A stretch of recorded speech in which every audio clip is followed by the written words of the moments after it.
Hope you guys are having an awesome Monday evening. Got a very special episode tonight. Sitting across from me is my friend Drew Wisenhunt. How are you? I'm well. I'm well. How about yourself? I'm doing good. Introduce yourself for the audience. I'm a local hillbilly. We Nah, all love the hillbillies. live out in the middle of nowhere and love it. I moved there from the city and don't want to go back. Nice. How'd you find it? Uh, I trained horses in a former life, and a lot of the people that brought me horses to train, I saw the cross country trail ride bumper stickers on their horse trailers, and we got ready to make a change. And I asked somebody, "What's the deal with Eminence, Missouri?" And they said it's beautiful and pretty water and places to ride. And so I looked into it, and 23 years ago moved out here and been here ever since. And it is, isn't it? It's one of the most beautiful places to live is here in the Ozarks. This is God's country, and I love it here. The government keeps it kind of putrid and rottens from the inside out, it seems sometimes. But as far as the land, it's beautiful. Amen. And we're going to be talking about that tonight as well. We can maybe make some of y'all mad, make some of y'all glad, and let you know what is going on in the world. Terrorist who shot two National Guard members in D.C. was let into the country by the Biden administration. Operation Allies Welcome Program. Here's the deal, Drew. We are being hunted, we are being targeted, and we are being killed. I don't think I have ever known another time where it just seems like we are close to mass violence in the streets, and it is scary. Me having a daughter, having a little girl, having children, it scares me what country we are having, and it scares me the political climate that is taking hold in our country. What do you think? 100%. You're not supposed to notice those things. Yeah, You notice the things that are happening, and you get kind of like demonized, and you're not supposed to talk about or notice it. And if you do, you're racist or one thing and then another. But yeah, one side gets to call for violence, and the other side just tries to defend themselves. yeah, and there's fine. They're always saying, let's meet in the middle. Well, how do you meet in the middle when we are getting shot in the neck at college campuses? And I know some people is like, well, you're just radical. No, what's radical is a teenage boy up on a roof shooting someone for having a different opinion in the neck. That's radical. Radical is not saying we have nothing to agree on because we live in two different worlds. Yeah. Radical is killing someone for their beliefs, and that's where we're at in this country, and it scares me to death. And it seems to only be getting worse. It seems a slippery slope that we are heading down with this, with Trump, the almost assassination of Trump twice with Butler, and then the golf course. That There we was know a of. third one. There was a third one, and then recently they found a tree stand that was overlooking his golf course. I saw it in the news articles. It's been about a month or so ago. But yeah, like you said, three that we know of. How many more? Where does it end? When does it stop? When do conservatives say we've had enough? And I'm not advocating for violence or anything. I'm saying when do we label them as the crazies they are?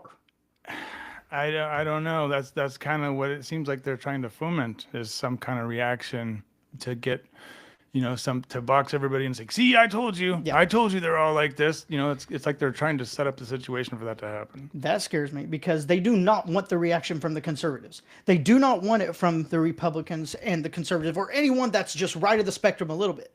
The difference is they scream and cry.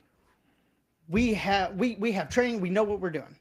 And God forbid something like that ever happens, it's going to be a scary day in the world. And I hope to God it never happens. Amen. But it seems like they are just pushing us and pushing it to the brink. And it's like there's got to be a bigger agency, individual, whatever you want to call it, above all this that we don't see. That kind of like a shadow operation of people, probably rich people, that are wanting to sow this public discourse and get this to a violent place. Because whenever it does get there, the government will be like, "See, you cannot handle freedom. Let us take it from you. We will show you what's right. We will show you what you can and can't do." And a country that sacrifices liberty for safety deserves neither. Amen. And that's kind of where we're at. Forgot to mention it. Joining us this evening will be Stewart Rhodes, founder of Oathkeepers. He was just commuted. Is that right? That's he right. was commuted by President Trump for the J6 happenings, insurrection. uprising, whatever you want to call it. He's got an incredible story about what really happened versus what the news has said, and I'm very excited for you all to be listening to that while we are waiting on him to join our channel. We are going to be discussing the DC terror attack, and we are going to be talking about your favorite county, which is Shannon County. Isn't that going to be fun? So, to start tonight, I just pulled up this little article from DHS.gov. The terrorist is one of thousands of unvetted Afghan nationals let into the country under the Biden administration Operation Allies Welcome Program. This is from Washington. The Department of Homeland Security released immigration history on Rakhmullah Lakhanwal, a criminal alien from Afghanistan who shot 2 National Guard members in a terror attack in Washington, D.C. The suspect who shot our brave National Guardsman an Afghan national who is one of the many unvetted, mass paroled in the United States under Operation Allies Welcome on September 8th, 2021 under the Biden administration. I will not utter the depraved individual's name. He should be starved of the glory he so desperately wants, said Secretary Kristi Noem. These men and women of the National Guard are mothers, fathers, sisters, daughters, children of God, carrying out the same basic public safety and immigration laws enshrined in law for decades. Those politicians and media who continue to vilify our men and women in uniform need to take a long, hard look in the mirror. Byron and I will be praying hard for the 2 National Guardmen, their family, and every American who puts a uniform to defend our freedom. This was a direct quote from Secretary Noem.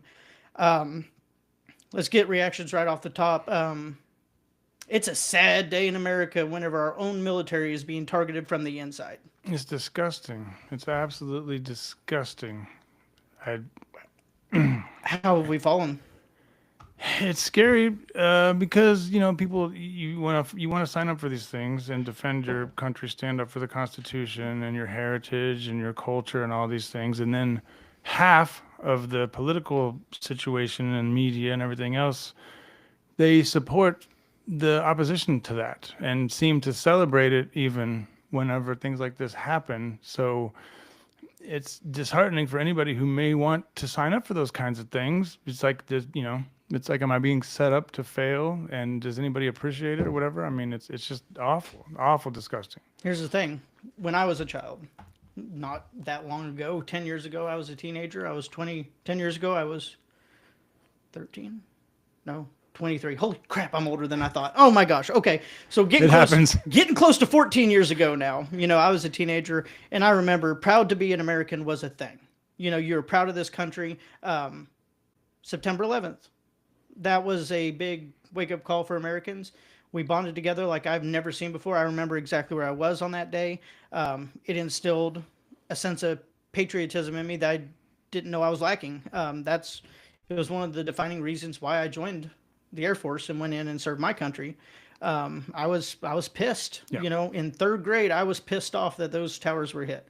I was pissed off that Americans on American soil had just died. Mm-hmm. And not only died, murdered and attacked for different beliefs, for love of country, for no more than going to work that day, they died.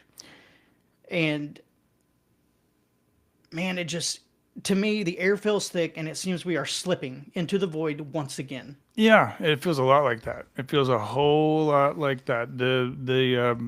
I've been hearing it in a lot of social media and different commentators ramping up the Muslim talks, and they're not wrong, but it's scary to hear that because where does it go from here? I mean, we've got global issues we're trying to be pulled into with other countries that we support and so on. And when I start hearing this stuff, it sounds like forever wars, and it's scary. It's really scary. Well, forever wars, man. What better way to make money? Mm-hmm. I mean, the military-industrial complex is a large, gigantic shadow that we have not yet to overcome, and we don't want war. We've had our fill with the 20-year war in Afghanistan. We've had our fill with the Vietnam War, with World War I, World War II. How many sons and daughters of liberty, of freedom, of America have to die until we decide, you know what, let's worry about America's interest? And I don't mean to sound like an isolationist, because I do think there are things in this world that America should intervene in. There are very few things that America should intervene in. Nuclear threats, intervene. Someone takes our people hostage, intervene. Okay, period. That's what I got. But it seems like America is just in every conflict, every war. And if we're not in the war, we're funding the war. Or we're sending money, we're sending ammo, we're sending something to help fund these things. And we stay in these forever wars where my brothers, my sisters die. And when are we going to take a note out of history and say, you know what, maybe that's not right. Maybe that's not the way America should be. Maybe we should focus on America first. Maybe we should focus on strengthening America from the inside.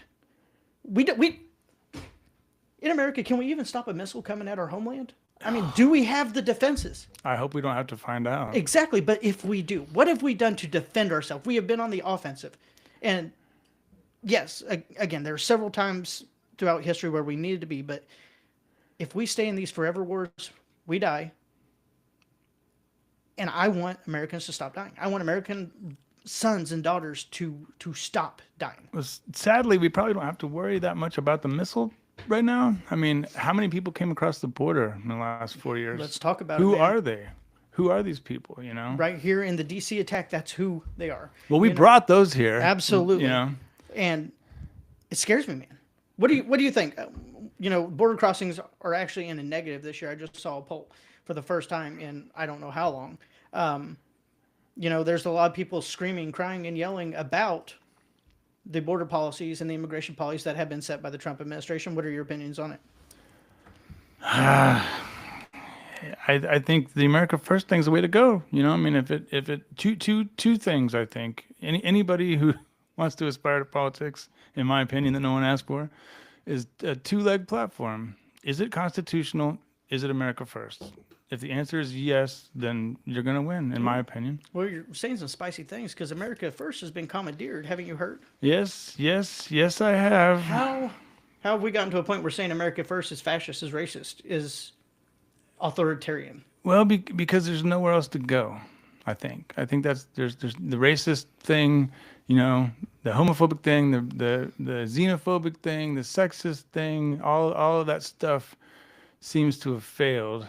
They couldn't seem to get, although we fight with one another, but it hasn't been enough to distract us from the fact that we all are paying too much for everything here, and when you pay, what is it, $20 billion or something dollars to Ukraine or some insane amount of money, and then isn't 200? I don't know. That's what I mean. These numbers they're not even real after a certain point. Yeah. You get numb to it. I think, and that's a good point you bring up, is people don't really.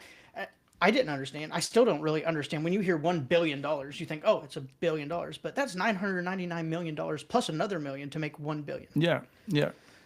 When you put it like that, it's such a big number that we can't really conceive what that money looks like. There's not enough paper on the planet to print that much money, No, it's just numbers Just somewhere. numbers getting sent. Yeah. Which I have another thing about that if you make, we'll just get into the conspiracy a little bit. Why not? We're having a fun night. The snow's coming down. Let's enjoy it tonight. For every transaction made, money is swapped hand to hand, right? Yeah. Why do we not see money getting shipped back and forth? Because as of now, all it is a digital transaction that represents the amount of money you're worth. If money is never truly bouncing around, is it worth anything? Well, logic would say no. And I think we see the evidence of, there's a unnamed grocery store locally that milk is now like $6.50 a gallon. That's crazy. Yeah. I know that's a little bit of a rabbit hole, but it's something I've been thinking about a lot, and it's crazy. It's crazy. When you consider how much money goes to other places, and then should we be involved in this and that, and then we're paying. Do you know if that, kind of off topic, do you know if that terrorist in D.C., was he taken alive? I know he was stabbed. I believe so. He was taken alive. I believe so. So there will be court dates to be held on that. Because I think somebody was calling for the death penalty. Absolutely. So I believe they're absolutely still alive. He murdered 2 service members who weren't doing a dang thing to him. Even if they were doing a dang thing to him, You have no right to take someone's life. If you take someone's life, I think a life is owed, Yeah. and you forfeit yours. If you bring that type of evil and animosity and cruelty into our world, then you forfeit your life. And I think we need to get back to that. But it being in D.C., we know that's not going to happen. We know that he is going to sit in a cushy prison cell for umpteen years. He'll get 3 square meals a day, and he will have time to reflect and won't have it so bad, will he? And sadly, there'll be people celebrate this. Yes. And, well, let's talk about that a little bit. You know, I haven't done a live stream or a interview since Charlie Kirk. Mostly because I didn't know how to start. I didn't know how to articulate my thoughts to the people, and I've pondered on it and tried, and you know, I'm just going to give it to him raw, man. Like, what else can you do? Whenever 31 years old, you know, he's my age, shot in the frickin' neck for speaking to college kids. And you know what? Charlie Kirk, he gave liberals on the campus one of the biggest platforms to talk about their ideas. Yeah. And he was killed for it. I don't think I used to be asked that when it first happened. A lot of people wanted to know what I thought about it and what I thought about Charlie Kirk. Some people didn't know who he was, you know, and I always knew who he was, and I listened to him here and there. But to be totally honest with it, he wasn't really big on my radar because he kind of was mild. I thought, you know, his approach. Well, he's a Bush era Republican. Yeah. That's what he was, and that's not a slight to him or nothing. But he was a moderate conservative. Yeah. He was not radical. Not somebody that you would put in a betting pool for an assassination at all. No, and I think the aftermath of that, you know, whenever it all happened, I expected to see more of a 9/11 type thing where we all come together. Yeah. And oh man, we can't have this in this country. We need to root this out, stem roots and all, you know. And you get online and there's people laughing, and you know, one thing I'll never get out of my head or my mind, and this really stuck with me, is Charlie's little girl. Whenever he was shot and he went over, if you look to the right of the screen, his little girl started running at him.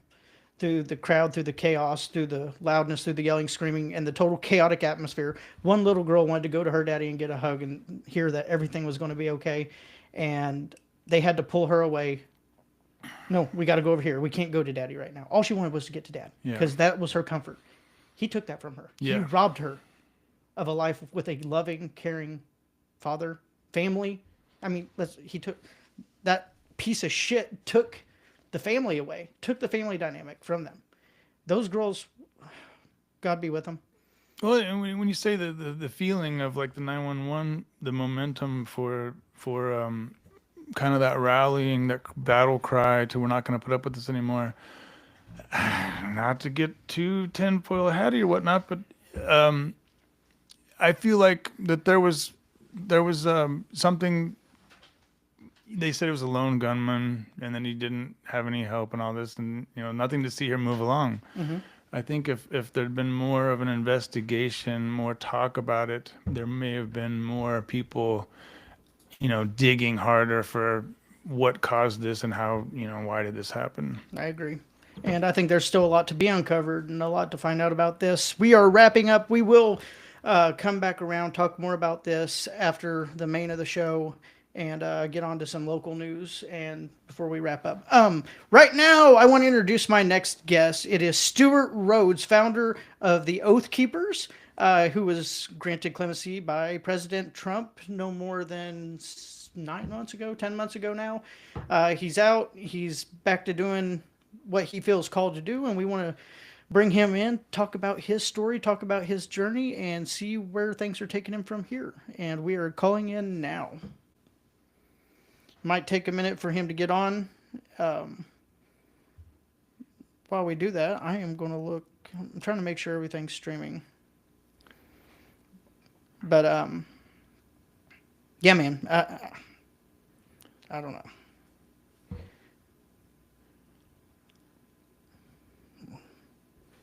Hang on. Take a brief break. Hang on. Do you want me to pause it? Nope. Are we still live? Can you see it on YouTube? No, I'll go to you. We're going to keep talking when we do that. Okay. Sorry, guys, this is not a professional studio. We are me, my wife, and Drew right now just doing this the best we can. We're learning, we're getting better as time goes on. While we're waiting, I wanted to kind of talk about this. Advocate warned Afghan evacuee was not functional as a person months before the National Guard shooting. Emails show this snake quit his job and stopped responding to family before the DC shooting. This is coming from Fox News, published yesterday. The Afghan man accused of shooting two National Guard members last week has been mentally declining for years, according to emails reviewed by Associated Press that detailed a long stretch of isolation, escalating instability, and sudden cross-country trips that preceded the attack. The attack blocks from the White House. The AP reported that 29-year-old Ramula Labalal, I can't say his name, Lakhanwal, had drawn concern for months, with interviews and recordings showing him dropping out of work, slipping into long periods of silence, and taking abrupt road trips ahead of the shooting. One email cited by the AP warned that, I keep butchering this, and I'm not even going to say his name. He's not worth it. Has not been functional as a person, father, and provider since March of last year, describing how he quit his job, shut himself in a darkened room for days, and stopped responding even to his wife. Oh, so they're going to go with the mental instability excuse. So his job, what is this? His job in Afghanistan or his job once they brought him here? What is his job? That is a very good question that needs to be asked. Is what was he doing? There's some stories out there about what him and his brother were doing back in Afghanistan. Right here, it said emails shown that an advocate feared he might harm himself, but said they never saw signs suggesting he might become violent towards others. An advocate. That's very interesting. I'd like to know what they mean by advocate. Handler. Stewart. Stewart, can you hear me? Yes, I can. How are you, sir? Good. Who's that talking?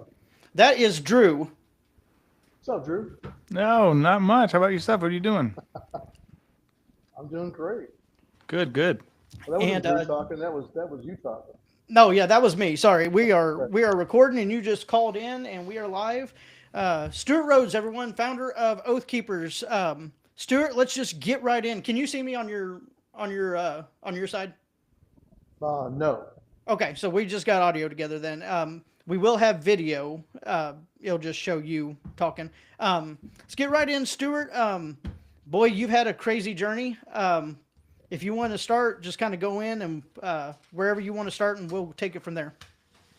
I want to comment on what you were just talking about. Absolutely. I don't care whether or not any assessment this guy went through in Afghanistan or after it was properly done. I look at it like this. He's a Muslim. And the doctrine of their religion teaches them to commit jihad, to carry out jihad around the world until the entire world is Muslim. And so I think every single Muslim immigrant into this country is a potential ticking time bomb. Because all it takes is for them to go to their local mosque and listen to a cleric, listen to the Wahhabist radical clerics inside the United States. That's who's been exported intentionally all over the West. And so all it takes is for any of them to take their religion seriously and follow the instructions of their prophet and then follow the instructions of their imam. So I think that's why President Trump, what he should do is immediately, he should suspend the visas of anyone that's in this country from any Muslim country and send them home. And for those who have been naturalized, I believe he should begin the process of revoking nationalization and sending them home. Because the statutes for nationalization require that you swear allegiance to the United States, of course, to our Constitution. It also states that if you enter this country and you are, in fact, still part of an extremist or a totalitarian party that is not going to support the Constitution and is not going to support the order of this country, then that can be grounds for revoking your citizenship and sending you home. So that's what I believe we should also begin to do. Start with Ilhan Omar. She's a communist and an Islamicist. And so those statutes also, I forgot to send them to you, but I can send them to you now. those statutes also make it very clear that if you're, a member of the Communist Party, she's an avowed self-described Marxist. So she should be sent home. Of course, we'll have to fight the courts to do that, but at least begin the process of getting that done. When it comes to the visas, that's a no-brainer. Just revoke the visas and send them all back. I don't care where they came from. If they can't go back to Afghanistan, okay, send them to some other country in the Middle East. But send them to a Muslim country. I believe Islam is fundamentally incompatible with our constitutional republic and with Christianity. That's where I'm at. Well, as you say this, and I do agree. What scares me is the political climate and the climate of these people coming in. We are seeing now that they are okay and they are willing to do violence against American soldiers, American citizens. This isn't new. This is something we have feared for a long time. And even Trump in 2016 was talking about it. He was warning us about this exact thing here. Let's go to Dearborn, Michigan. They have completely taking over the county seat, the government, everything. It is all following Islamic law now. And whether people want to believe it or like it or not, we are founded on Christian Judeo values. And it's just going to keep coming. And, they overpopulate us 10-1. Like their whole goal is to have more children than us. And then eventually there will be more of them to take these seats they will just outnumber us. When you're talking about revoking these visas and stuff, what do you think that looks like? Where do we start? Well, like I said, I think President Trump can start with the ones who are here on visas. That's much easier for him to do than to reverse naturalization and to avoid naturalization. They should just end the visas. It shouldn't be. In fact, I think should just suspend all visas from all foreign nations. I agree. Yes. That includes all the the H-1B. What's it? H-1B, HB1. Yeah, H-1B.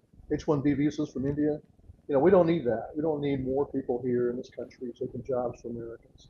So I think we just need an absolute moratorium for now on all immigration period in the country for any reason. 6,000 Chinese students, that's ridiculous also. And this is what was already causing heartburn inside of Trump's own base. His own base, his own MAGA movement was going, wait a minute, this is not Make America Great Again. This is not going to help us. And then I want to hear excuses about how there's not enough, well-trained Americans for this job. That's complete garbage. I don't believe that at all. Yeah. All that is corporate America wanting more cheap labor, and they have no problem bringing in people from India. And for the same job that could be done by any high school or college student who's into computing in this country. You've got plenty of young people that are very computer savvy. Put them in the jobs. If you don't have the actual skill sets yet, then train them. Get that done. But it's ridiculous to have more people coming in from all over the rest of the world that are from different cultures, don't share our values. So we need to stop this. We need to recognize reality. This has been done to us intentionally. It's part of the destruction of the West. We can look at Europe, look at England, look at France, look at Sweden. That's our future unless we not just stop this, but reverse it. So I'm in full favor of reverse migration. They should be sent home. That's where I'm at. Well, by these news articles, they are trying to make it seem as if this is a mental health issue, not a religion issue, not a belief issue, which I do not believe. Of course. Or you'll even hear conservatives make the mistake of saying, well, if he's a radical Islamist, look, Islam is radical. Islam is fundamentally about world conquest for Islam, for a caliphate. A worldwide caliphate is the goal. And it's the commandment in the scriptures. I highly recommend John Blondell's book, The Deception of Islam. It's a very short read, very quick read, but very powerful. He lays it out. He blew the whistle back during the Bush administration. This is the guy that was Force Recon Marine and also FBI agent, one of the good ones. And he was tasked during the Bush administration with looking into Islam. And so he gave a report and said, this is, it's not accurate. That Bush saying on television, Islam is a religion of peace. No, it's not. It's a religion of warfare. It's a religion of conquest. And I look at it as being an evil twin of communism. Both are totalitarian ideologies that are bent on world conquest. And so that's exactly why they're partners. That's why you see a red-green alliance of communists and jihadists and Muslims against the West. And that's why the international elites, many of them communist or socialist, are using jihad, using Muslims as a weapon against the West. They hate the West, they hate Western civilization, they hate Christianity. So at bedrock, they hate Christianity and want to wipe it off the face of the earth. And so they have no problem becoming. That's why you wind up with, supposedly rainbow coalition, and gay, lesbian, bisexual, trans, The all this alphabet stuff. army. Right. They are fully in support of Islam because Islam is their co-partner in taking down the West. That's why they turn a blind eye to the reality that in the end the Muslims will take over and exterminate all of them. That's what's going to happen. And that is a fox in the hen house if I've ever seen one. Because if the if the alphabet people do not understand, once Islam is in power, they will kill them. Yeah, they will. But they're too stupid. They've been so brainwashed with their oppressor oppressed ideology and their color revolution, identity politics ideology. The only reason, I think the Christian libertarians say this, the only reason why you get Muslims committing terrorism or violence is because of our interference in their cultures, because we've been over there. And there's some truth to the fact that the wars in the Middle East, like Iraq, Afghanistan, before that, installing the Shah in Iran, of course, all of that did destabilize the Middle East and turn it over to the radicals. That's true. But I believe that's part of the plan. Part of the plan was to cause that diaspora of Islam into the West.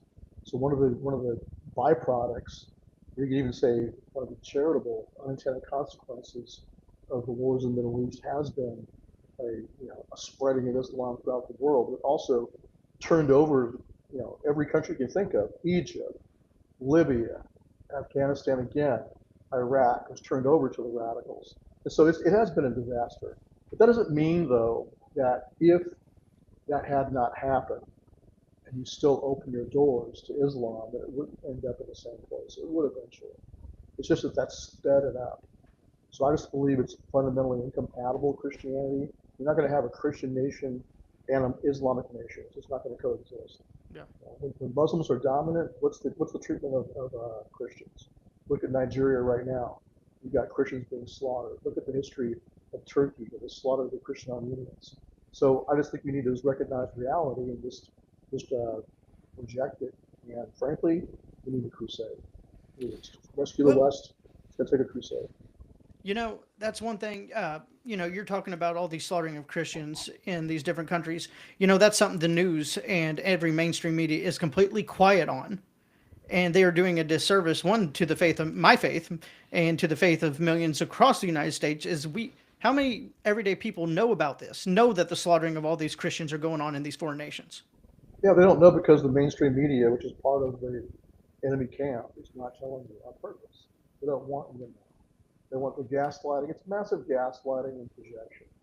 They accuse us of what they're doing, and then they also tell you what you see in front of your own eyes is not actually happening. So when you see mosques popping up all over Texas, for example, where I live, or all over Michigan, or all over anywhere in the United States, and then you see the call to prayer being done in Dearborn, and you see road signs being changed from signs that I guess before used to be the names of Revolutionary War heroes are now being turned into Muslims who supported jihad, who supported terrorism. They're being saluted and celebrated. So when you see that, they tell you, oh no, you're just Islamophobic.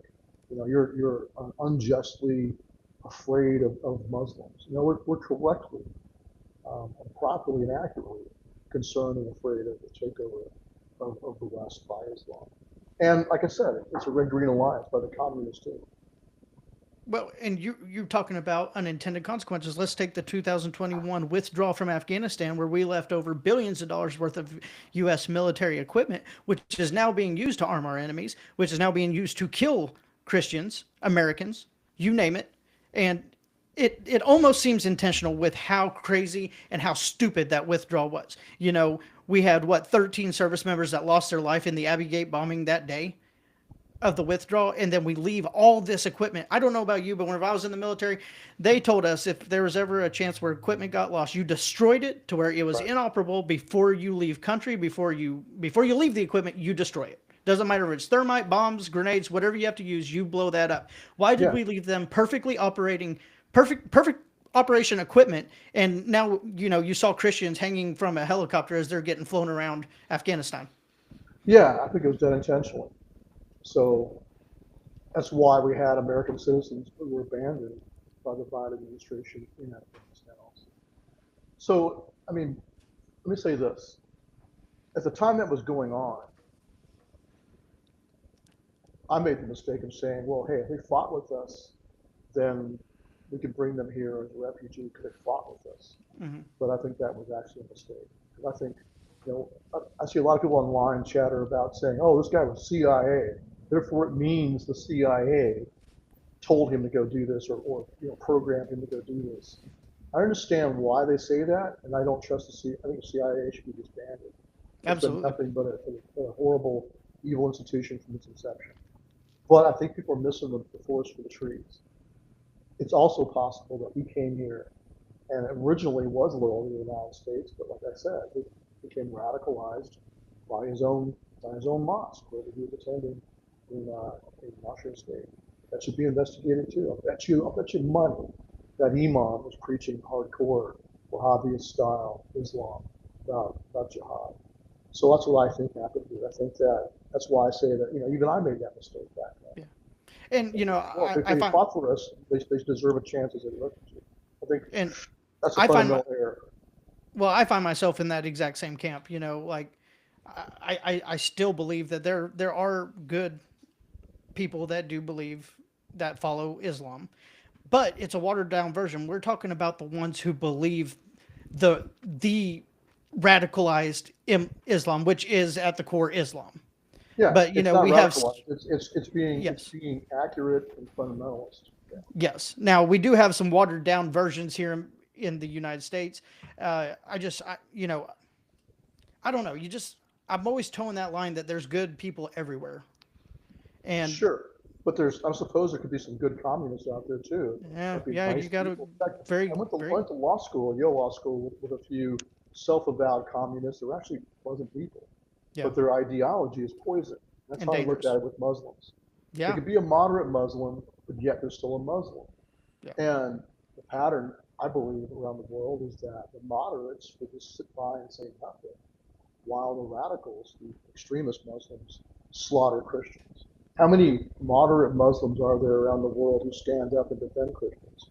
If you can that's very find a true. few. But I'm just saying, I go back to what Ayan Hersali said. She grew up in Somalia, suffered genital mutilation as a child, as a young girl, fled an arranged marriage, came to the West. She's been warning us for over, I think almost 2 decades now, saying that this is Islam, and until there's a reformation of Islam, until they have a New Testament of some kind of modernization within their own religion, it's suicide for the West to import more of these people. That's what she said as a And former I agree. Muslim. She's sounding the alarm bell. So if they're a moderate Muslim, great. They can go over back to a Muslim country and they can help fix that country and make it less radical. And go back to Pakistan or wherever they're from and work to make their country more modern and more like the West. Yeah, clean up their own backyard. Exactly. But It's very interesting. where did Drew go? Is Drew gone now, or is he still hanging around? No, he's sitting here enjoying the What's up, good Drew? conversation. I'm like a sponge. I'm loving this stuff. What's up, brother? Now, I just Um, think that I went to this last weekend. A good friend of mine, who I had done disaster relief after the Texas flood, and she invited me to go to her Orthodox. She belongs to the Russia Orthodox Church outside of Russia, Rokor, they call it. And I know some other friends that are also Eastern Orthodox, or I guess it's the Antioch version of the Orthodox Church. But I went there and spent time with them and talked to them about what's happening, like in Ukraine right now. You've got the Ukrainian government waging war against the Orthodox Church. And then you got American congressmen now saying that people who go attend the Orthodox Church are spies for the Soviet Union, or I mean spies for Russia. and it's just complete crap. What this really is a war on Christianity, and that's why I bring it up, because it's not just it is the red green alliance. It's the left and Islam. That's why you get someone like the Moldami there in New York. Both. He's both a communist and an Islamicist. Same thing's true of what's the name of the Attorney General from Minnesota, Keith Ellison. Same thing. You know, black Muslim used to be a Christian. He was being raised growing up. I believe became an atheist, then became a Muslim, and he's a radical communist. So this is very real. This red-green alliance in this country is very real, and the goal is the same: to destroy the United States. And it seems we are seeing more radicalization from one side, which is the left, the Liberal Party, and I don't even call them Democrats because that's not what they are anymore. They are liberals. They are leftist liberals. I make a distinction. There are some people in the Democratic Party that are not down with that. Yes. So I don't want to put them all in the same. No, that's the Democrats. The ones I'm talking about is the leftist liberal group who have created a new political party that it's either you're with me or you die. Yeah, I mean, Democratic socialists, as they call themselves. Yes. Yeah. And isn't that an oxymoron? Democratic socialists. Yeah. They're really just Marxists. They're just communists. Absolutely. And, we have these people like Ilhan Omar and even AOC, Alexandria Ocasio-Cortez, who are actively supporting these people, chanting "Death to America." Oh yeah, absolutely. How have we fallen? How have we fallen to allow this? And when we see it on our TV, because I'm guilty of it myself, I'll turn on the TV and I'll see Omar on there and she's chanting "Death to America" or praising these ones who said it. And I just like, oh yeah, that's about par for the course nowadays. How have we fallen politically to this point? Well, I mean, the communists on the red side of the Red Green Alliance, they did what they call the Long March to the Institutions. They couldn't spark a Soviet-style, a Bolshevik-style revolution in the United States. They tried to. It didn't work back in the 1920s and 30s. So then they decided, well, they have to just do this through the Long March. They have to infiltrate our institutions and take over from the inside out, which is what they did. Look at education, for example, starting with higher education in the colleges, but then from there, going into high school, middle school, elementary school. Every teacher has to go to college first, get a teaching degree to go teach. So when they're in college, they get brainwashed into Marxism. So you wind up with a bunch of Marxists teaching your kids. And the American people have been stupid enough to continue to send their kids to these broken public schools that are taken over by communists.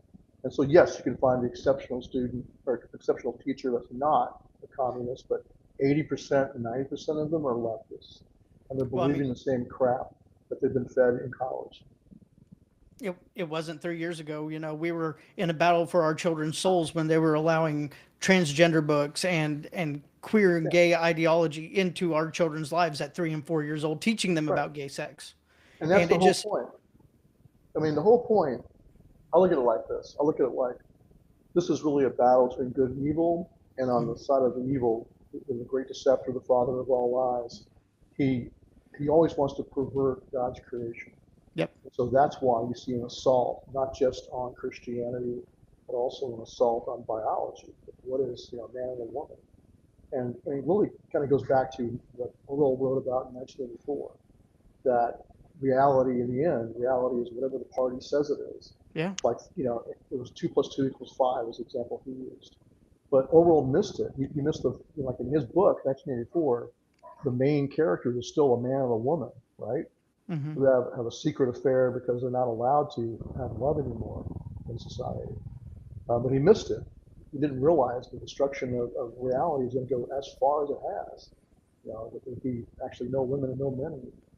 It's just total suspension of reality. So if they can brainwash you into believing a man can be a woman or a woman can be a man, they can brainwash you into believing anything. It's the ultimate testing ground. Right. So it's like a Skinner program to see what they can get away with. And that's what I believe COVID was too. So all of this has been designed to shatter your connection to reality and make you question, your own brain, your own observation. And so you just simply, after that point, throw up your hands. I'm talking about the radical left that's been radicalized and brainwashed. They just believe whatever they're told. I mean, anything. What's next?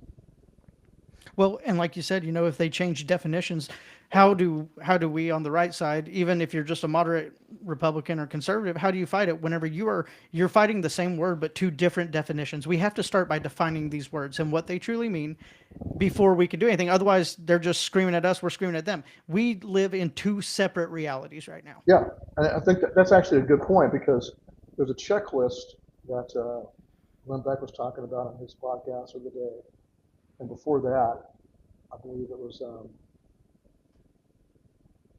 I think it was being discussed on Joe Rogan's podcast of the like benchmarks for civil war, Mhm. and one of them is living in two different realities. Yeah. Right? So Well, that's like parallel, these. yeah. Step four, parallel information realities. Well, So you wind up with people that they can see the same exact thing on a video, for example, but you have two completely different takeaways from it. One side believes one X, the other side believes Y. They no longer share reality. Well, and taking it back to the Insurrection Act, if we just go by the precedent set by Abraham Lincoln whenever he declared it, we meet the criteria today in 2025. Yeah, absolutely. I mean, I've been saying this for years. I called on President Trump back in 2020 and opened letters to him. I published on the Oathkeeper website.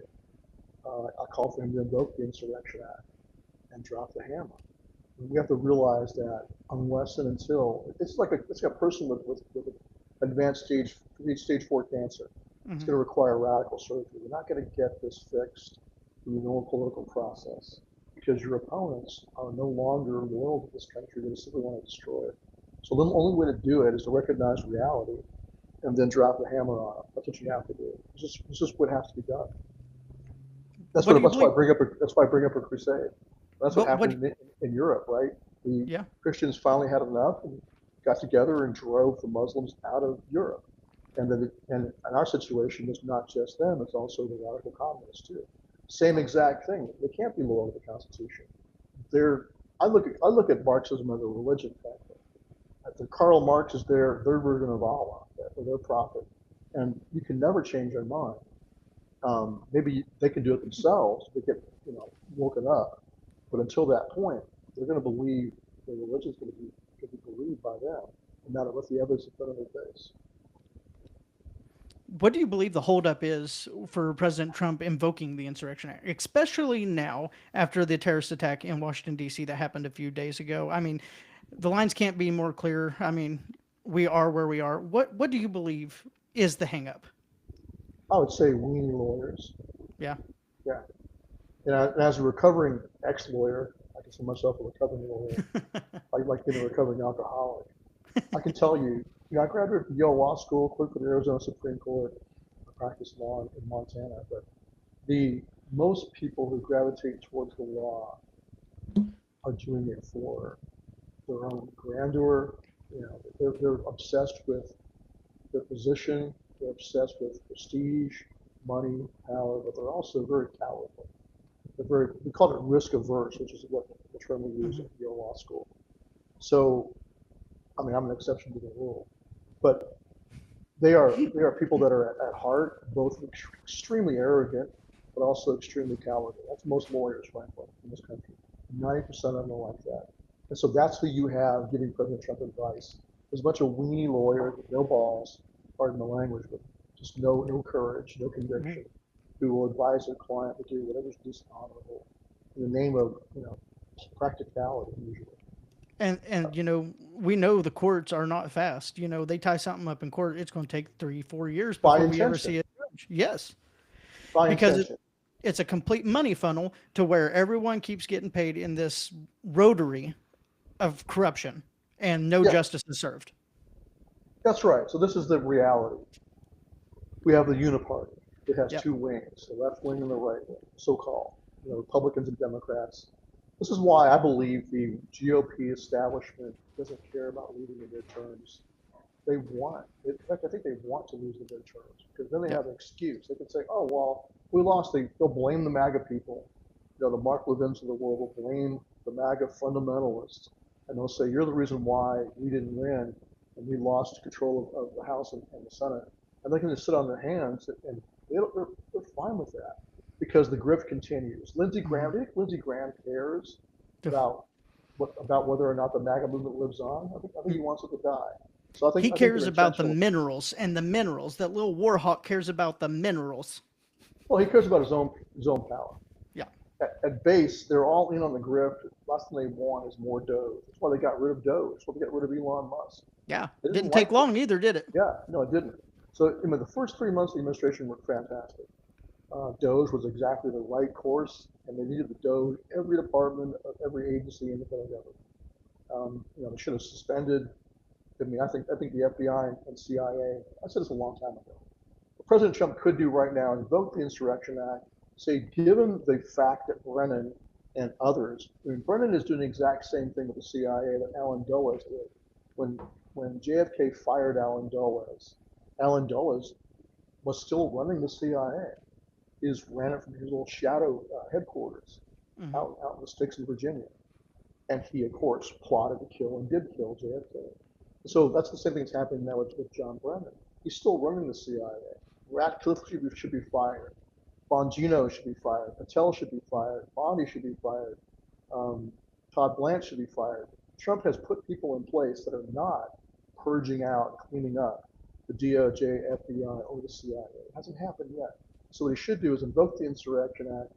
I would do it over the holidays. I would use the holidays to fire them all, do recess appointments, put in hardcore patriots, and then invoke the Insurrection Act and drop the hammer on the bad guys. And the best way to do that is disclosure.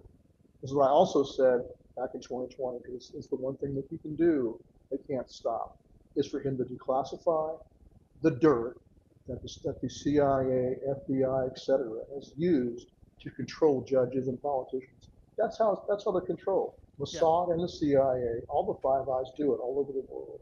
That's what Epstein was doing, working for Mossad and the CIA to blackmail and control political elites from all over the world.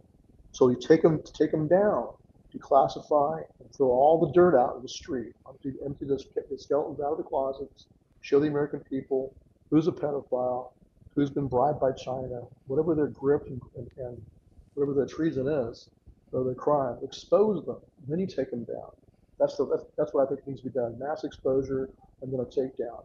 We can kick the CIA out of the building, FBI, NSA out of the building, take military intelligence in there, put them in charge, with Tulsi Gabbard and Hegseth leading the way, to then take control of the data and do declassification and exposure.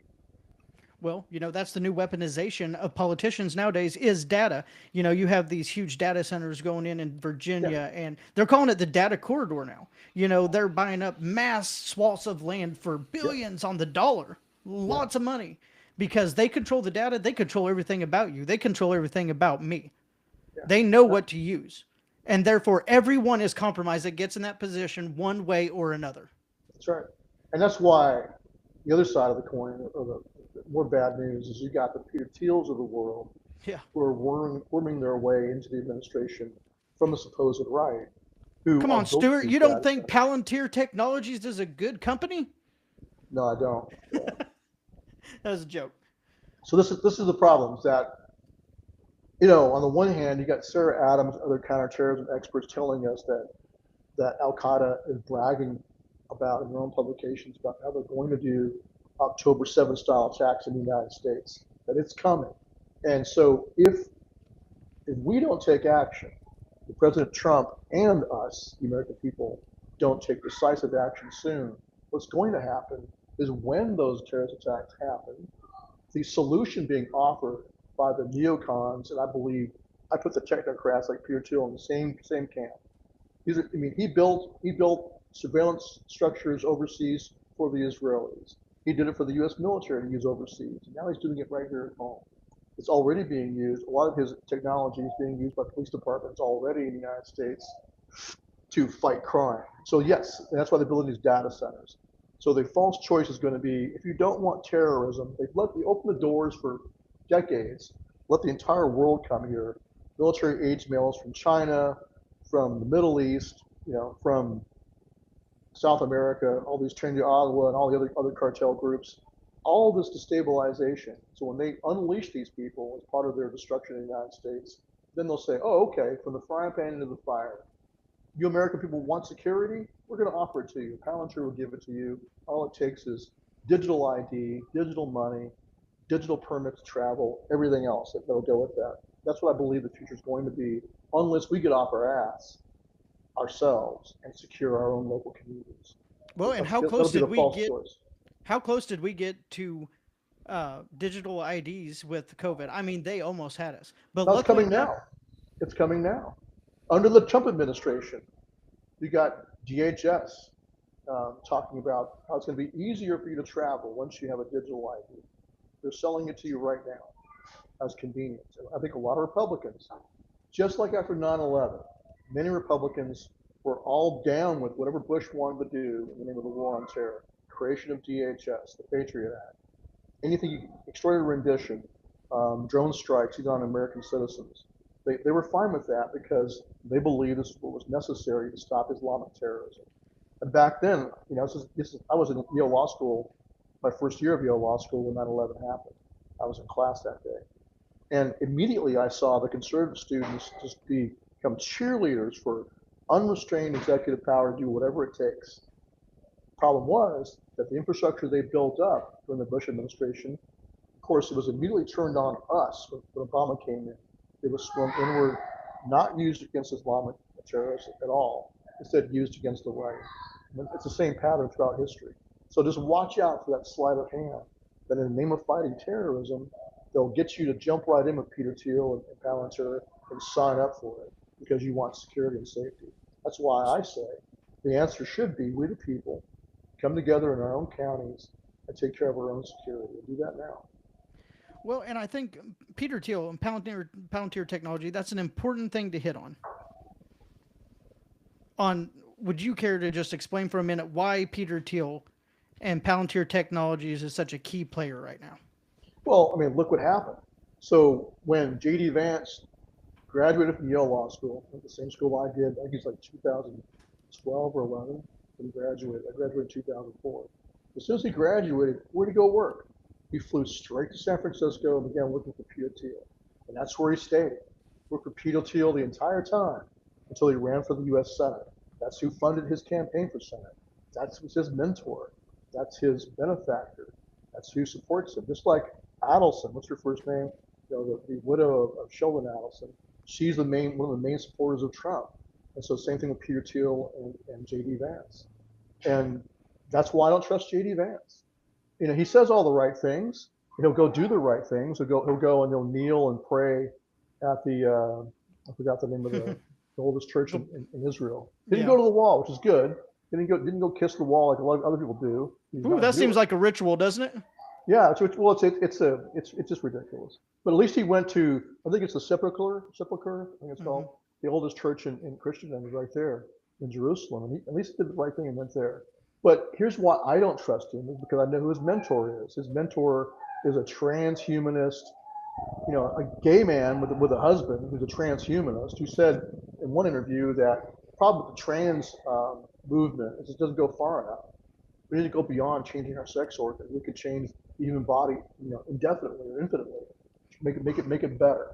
He's an absolute transhumanist, and that's who's in charge of Palantir. And of course, he also has an obsession with the Antichrist for some reason. Yeah, that's weird. Yeah, it's really weird. And he named his company after the evil seeing stone created by the Dark Lord in the Lord of the Rings trilogy to influence men through the seeing stone. That's what he named his company after. That was a Palantir. Wow. So no, I don't trust him. That's why. Crazy. And so yes. So no surprise you have not just Palantir but Meta building these massive data centers all over the United States. They're sucking the water out of rural areas under the Trump administration. That's being done, and Trump apparently is blind to this. But they're setting up our own destruction because those data centers are going to be used for a massive surveillance system over you. Well, we just had you're talking about resources and water. Well, that's something that just happened here in Missouri is our congressional leaders. They just passed a bill to where we can take water out of Missouri and wherever it needs. And that is exactly what it's for, is these data centers. Yeah. It's being done here in Texas too. We have what they call it the same thing. They call it a data corridor. Yes. So why Data do we corridor. need massive data centers? What's that for? They're trying to tell you it's for national defense for AI. And I'm sure it's what they're telling Trump. But the thing is, it's going to be used for Chinese social credit score, mass surveillance of you, the American people. That's reality. So Well, that's we need to stop them by any means necessary. Frankly, do not let these data centers be built in your state. Fight tooth and nail to stop it. well. People's heard social credit score. I don't think people truly understand what that's going to entail. And I mean, it gets to the point to where you're wanting to buy a house to raise your family. They look, oh, well, you said something up against this your congresswoman, then we're not selling you a house. And it effectively silences people. It takes away our constitution, it shreds it, and it wipes its ass with it. Yeah, yeah, it does. I mean, it's been done. It was done in 2020. Yep. That was a test case. 2020, people were silenced, shadow banned, outright banned and suppressed, um, and deplatformed, debanked even if they kept speaking up too much. You spoke against the shot. You spoke against ridiculous 6 feet separation of the mask. You would be kicked off of Facebook, off of Twitter. That would do millions of Americans. So that's your future. Except it'll be tied to your banking system directly and to your ability to use your money and access your money. That's why, like, I was just at an event in Palm Beach, Florida, where Catherine Austin Fitts spoke. And folks don't know who she is. I encourage you to go look up the pandemic video she did back in 2020. What Where was her she said, name? Catherine Austin Fitts. Okay. I believe it's FITSS. But she spoke and said, these data centers, exactly that, these data centers are being built for total control over you. That's what they want. They want you to have digital ID, and they insist on you having eventually digital money, controlled by the government, not your own blockchain, Mm-hmm. cryptocurrency, but their currency only. So they can turn off your ability to use your funds. They can do selectively, like if you want to go buy ammo, oh, can't do that. No longer allowed to buy ammo. Mm-hmm. Whatever it is, you're not allowed to get on a plane because, like you said, for your Facebook post. This is the world this is what they're driving us towards. And so we have to recognize that reality and then separate ourselves from it. That was her advice. Get out of these banks. And she told all these rich people in Palm Beach that you're funding your own demise. Yeah. Most of you are in Wall Street. You're in the stock market. You're getting high returns because they love to give you high returns because they then got you as part of their system. You got to separate yourself from it.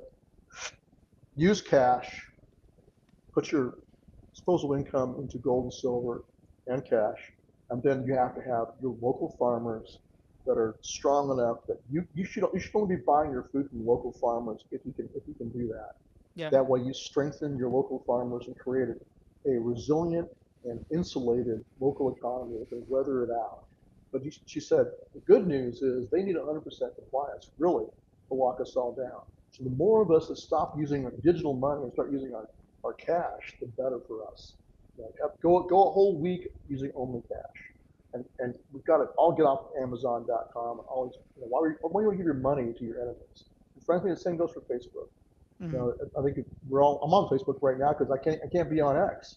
I Yeah. got banned on X for some goofy You're reason. you're you're still banned on X, I'm still banned on X. Yeah, Elon. all kinds Come of on. other people can be on there. I'm pretty sure the Muslim Brotherhood has certainly yeah, I'm sure the Muslim Brotherhood has X channels. I'm sure they do. I don't care, but I can't be on X. So yeah, I'm on Facebook now only because I have to be for now. Yeah. But I believe eventually we need to separate ourselves from all of that because Well, Zuckerberg was an intricate member of the conspiracy in 2020 to steal the election. It was his money sent millions of dollars all over the country to fund the operation to steal the election. well, and that's like okay. Well, take Canada in the 2020 election when all those truckers, they were where were they going? They were going somewhere in Canada. It was during our election time, and Right. they just shut off their credit cards and took their Yeah. GoFundMe. And That's, to this day, it's still gone. yeah. That's what's That's our coming. future. Well, the same thing was done to me and to Oath Keepers. And the same thing was done to the Proud Boys. We're all deplatformed and debanked. I got kicked off. The first was PayPal for no reason. Then it was like Teespring, MailChimp, GoDaddy. I mean, you name all the different vendors we were using for third-party vendors. Even Discord. We finally went to Discord. We thought, oh, Discord's pro-free speech. We can have forums there. We got kicked off of Facebook. We had thousands of pages across the country on Facebook. state and local pages. Our main national page had 500,000 followers. And then boom, one day, all those were wiped out. And also, anybody who was an administrator for any of those pages, our personal pages were killed too on the same exact day. No justification, no excuse given, just a blanket gone. statement that we violated the terms of service. And that was done to anybody else, frankly. That happened to me. Oh yeah, it happened to you too. So there you go. So a lot of Americans experience that, but it's going to be that, except that you have no other option. Mm-hmm. That's what they want. They want to remove your options. They want to remove your free will. You won't be able to go to work and then earn a paycheck and pay for your bills and pay for food on the table unless you bend the knee. If you are going to resist them, even just having your own thoughts, they're going to handle you. That's their goal. Absolute total control. And that's coming Heavy now. stuff, man. But there is hope on the horizon if we just band together. If we just don't accept it. Well, sure, but that's why you have to separate yourself now. Like Catherine Austin Fitts is saying, and I agree. You've got to make sure that you can use cash in your local economy. You can get the meat and your eggs and veggies from the local farmer or grow it yourself. And you can weather the storm. You need to have food storage. You need to have the ability to ride it out while we resist. Because if you're starving in within 2 weeks, like most Americans would be, then how long are you going to resist? Yeah. How long is the average working stiff going to resist? So the more we can create that kind of strength in our counties, that's why I'm starting the Strong County Project. That's what I'm going to call it. Is I want to see strengthening our local neighborhoods, towns, and counties. And churches. Tell us a little bit about the what is it called? Strong County Project? Yes. Still working on a website for that. Okay. So I relaunched Oath Keepers. Folks can go to oathkeepers.info. If they want to join Oath Keepers, I'm certainly welcome to have you as a member. You can also go to givesendgo.com/oath. If you want to support what we're doing, you can do a donation there. Anything helps. Also, I don't have the ability to take online payments at this moment. You have to mail me a check for membership. But if you want to go on the givesendgo.com/oath, you can do a $100 donation there and do a note in your donation letting me know that's for membership, and I'll honor that. And your membership and your ID will, it'll be anonymous. You can do that anonymously. I'll see your email address and I'll email you back and honor that, just so you know. That's what I'm doing right now. But part of what we're doing within Oath Keepers going forward is the Strong County Project. That's going to be focused on neighborhood, church, town, county. Every American lives in some kind of a community, whether it's an urban neighborhood or a rural community. Everyone's got neighbors. Everyone, I hope, is going to church. So you've got your congregation, and your church is also part of your local community. And your church needs to be a strong point. That's why I went and visited the Orthodox Church. And I've gone around and visited other very patriotic conservative churches in Texas, even Baptist or Presbyterian, as long as they're hardcore patriots. I go listen to the pastor and hear what's being taught. Are they starting to go into the woke area? Then I got nothing for them. So we need to make sure our churches are legitimate, Black Grove Regiment, foundational American Christian churches. So in the Founders Day, it was the pulpit where the revolution was sparked, because the pastors preached about free will, about self-government, and about the fact that there's no king but Jesus. And so we have to get back to that. So if your church is not preaching that, then you need a new pastor, frankly, or you need a new church. That's the first criteria. The second criteria is, I believe, the church should be a strong point in your community. It should be where people go in time of trouble for shelter and for help. The men of the church should be all trained to take care of not just themselves and the church, but also their local community. That should be a strong point. Your church should have emergency heating, emergency water, emergency power, so they can function as a shelter. Imagine an ice storm that knocks all the power out. Can your church still function, or is it dependent on the power grid? So if the answer is no, then your church is messing up. I think every church should have a large food bank with a lot of food storage, not just for themselves, but for the local community. You can look at the Mormons as a model for that. They do that right. Yeah. That's one thing they do very, very correctly. So every church should be doing the same thing. Every church should be a focal point for security and stability in your neighborhood and community. So if you don't have that, fix it. At the same time, do the same thing in your own neighborhoods too. Get squared away and get ready. And that brings up some very good points. So my church has been talking about men need to stand up and be men. Yeah, That their whole thing is on Wednesdays we do Rise Up Men. And anyone who wants to go to my church, feel free to reach out. I'll take you over there. Me and Drew go, and it's amazing. And it's just teaching people how to be men, how to protect the flock, and that's what we need more of. That's been forgotten, and I think a lot of the times Christianity has become kind of cowardice, and we have to get back to, like you said, the warrior mindset, that we are not going to just sit down and take it. yeah, amen. And Uh, so one thing I always tell people in churches, I mean, I'm not going to ask what your church does in particular, but I'd say this: I believe every church should have a dedicated security team, yeah. and I believe every able-bodied male should be on it. They can rotate duties, but there should be. You can't just rely on hoping that someone in the church is carrying that day when some guy comes through the front door with an AR-15. Well, that Doesn't and happen. there's plenty of veterans that would step out of their way and teach the others the tactics that we learn That's right. And that's willingly. yeah, and that's what needs to be done. So, like you were Air Force Security Police, right? Yep, yep, Yeah. So I was a airborne infantry. Those of us that know how to do that, move, shoot, communicate, we need to hmm teach the other men how to do that. And that's our duty. Our duty of us veterans, especially as combat arms veterans, is to teach all the other men. In fact, any veteran, whatever your MOS was in the military. If you were yeah, communications, then it's your responsibility to teach about that. If you're a medic, it's your responsibility to teach about that. That's our duty is to teach the men that. So absolutely. you guys doing that in your church?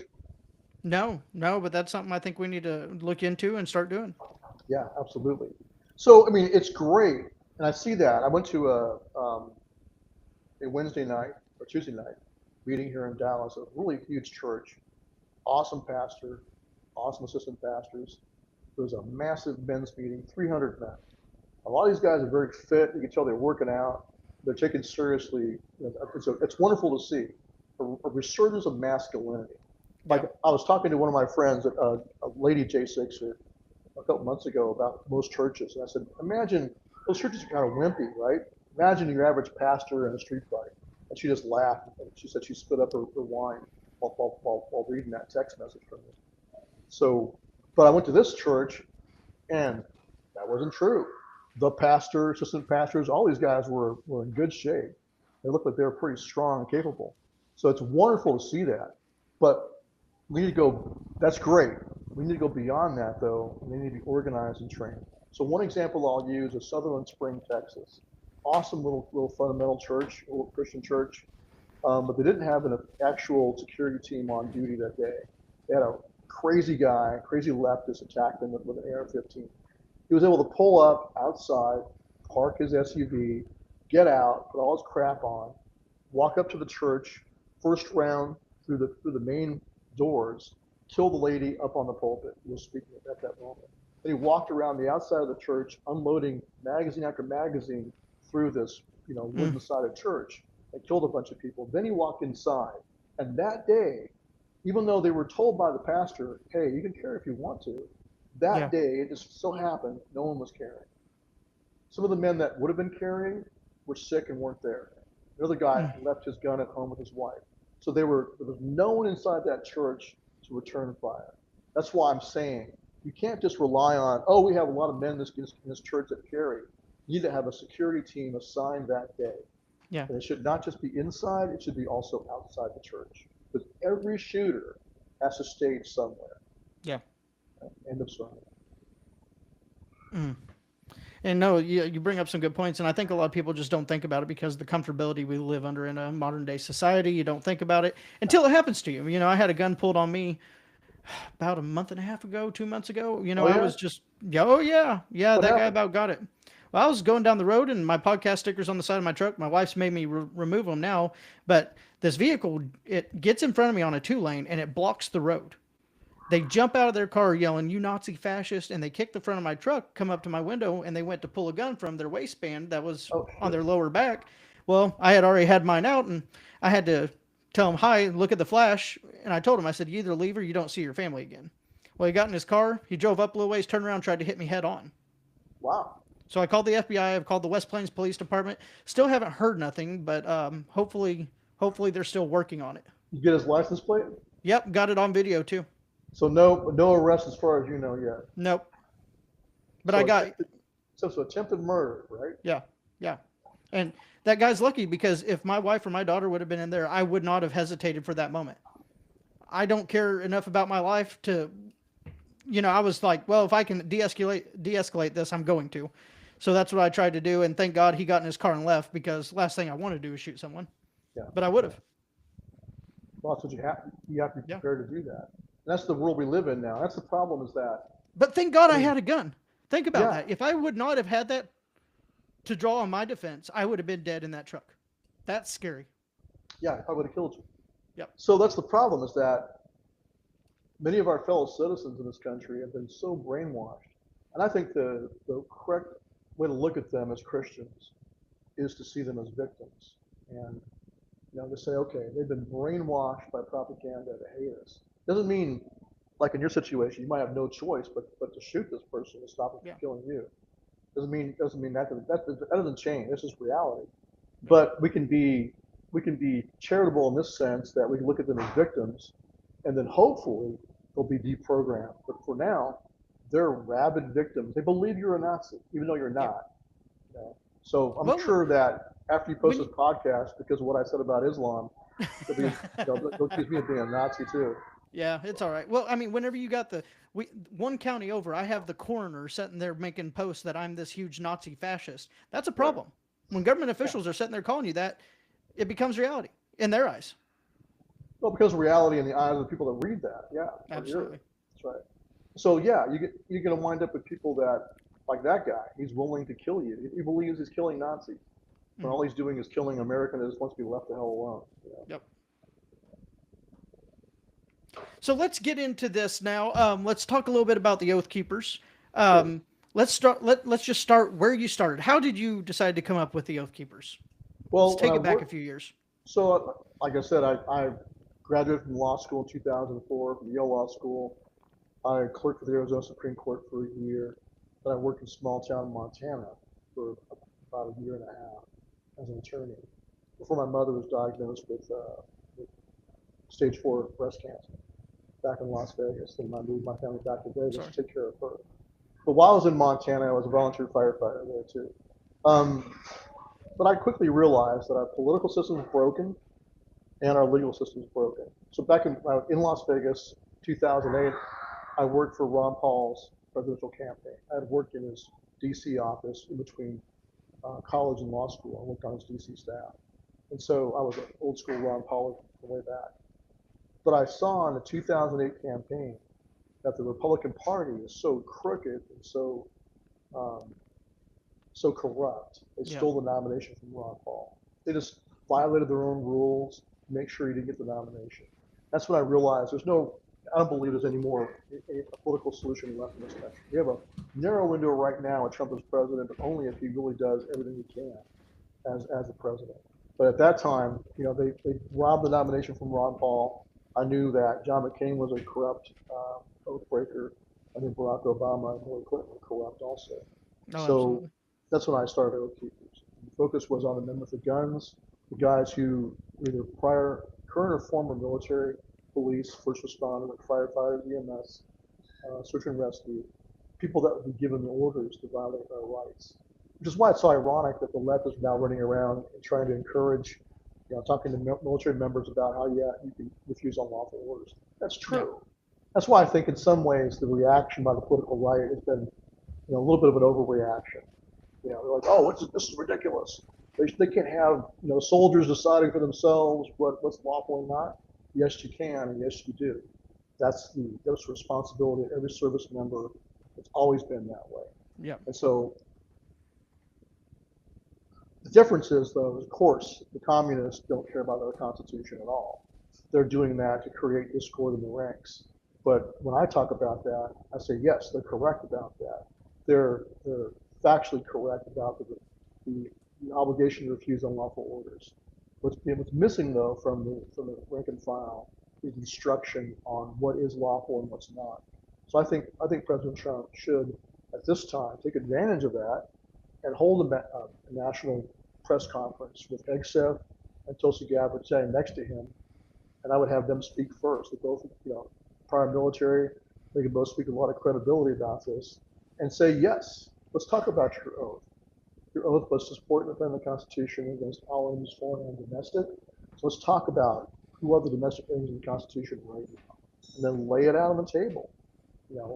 Everything that John Brennan's been doing since 2016 to run his shadow campaign and shadow insurrection against our country. Lay it out there for them and instruct the troops is what I believe we should do. Right now. Drew had a question? Go ahead, Drew. Did you have a question, Drew? No. You don't have a question? Tell you did. Yeah. I'm just contemplating everything. It's so much information. It's just great to hear it, from somebody that's not local, a bigger picture that's been in the trenches and knows all the different things in and out, good Lord, just so much. And with the Ron Paul stuff, I in those cycles, I about halfway through Bush Jr.'s second term, I felt really disenfranchised with the Republican Party and decided not to, to kind of drop out of the whole situation. And then here comes Ron Paul, and I liked everything. Kind of saw this movement. I think that was kind of the beginning of the MAGA kind of movement, really. Yes. At least for me, it was. Yes. And then I saw it rigged against him, just like you said. They excluded him from the debates, even though he was wildly more popular than most of the people on the stage. He raised way more money than most of the people on the stage, and yet they said he didn't qualify. The same way they did Tulsi Gabbard in the DNC. Mm-hmm. Yeah, exactly right. Yeah, that's a good point. I mean, the same thing they did to what's his name with the communist. Can't remember his name now. I'm drawing a blank on that. What was it? Who's the communist that ran for Democrat? Sanders? Yeah. So right. So he was a socialist Democrat. Yeah, he's a Democrat socialist. Come on, man. Yeah. So same thing happened. I mean, both parties are corrupt. That's what I saw. I went to Nevada. I was a delegate to the Nevada convention, Nevada GOP convention.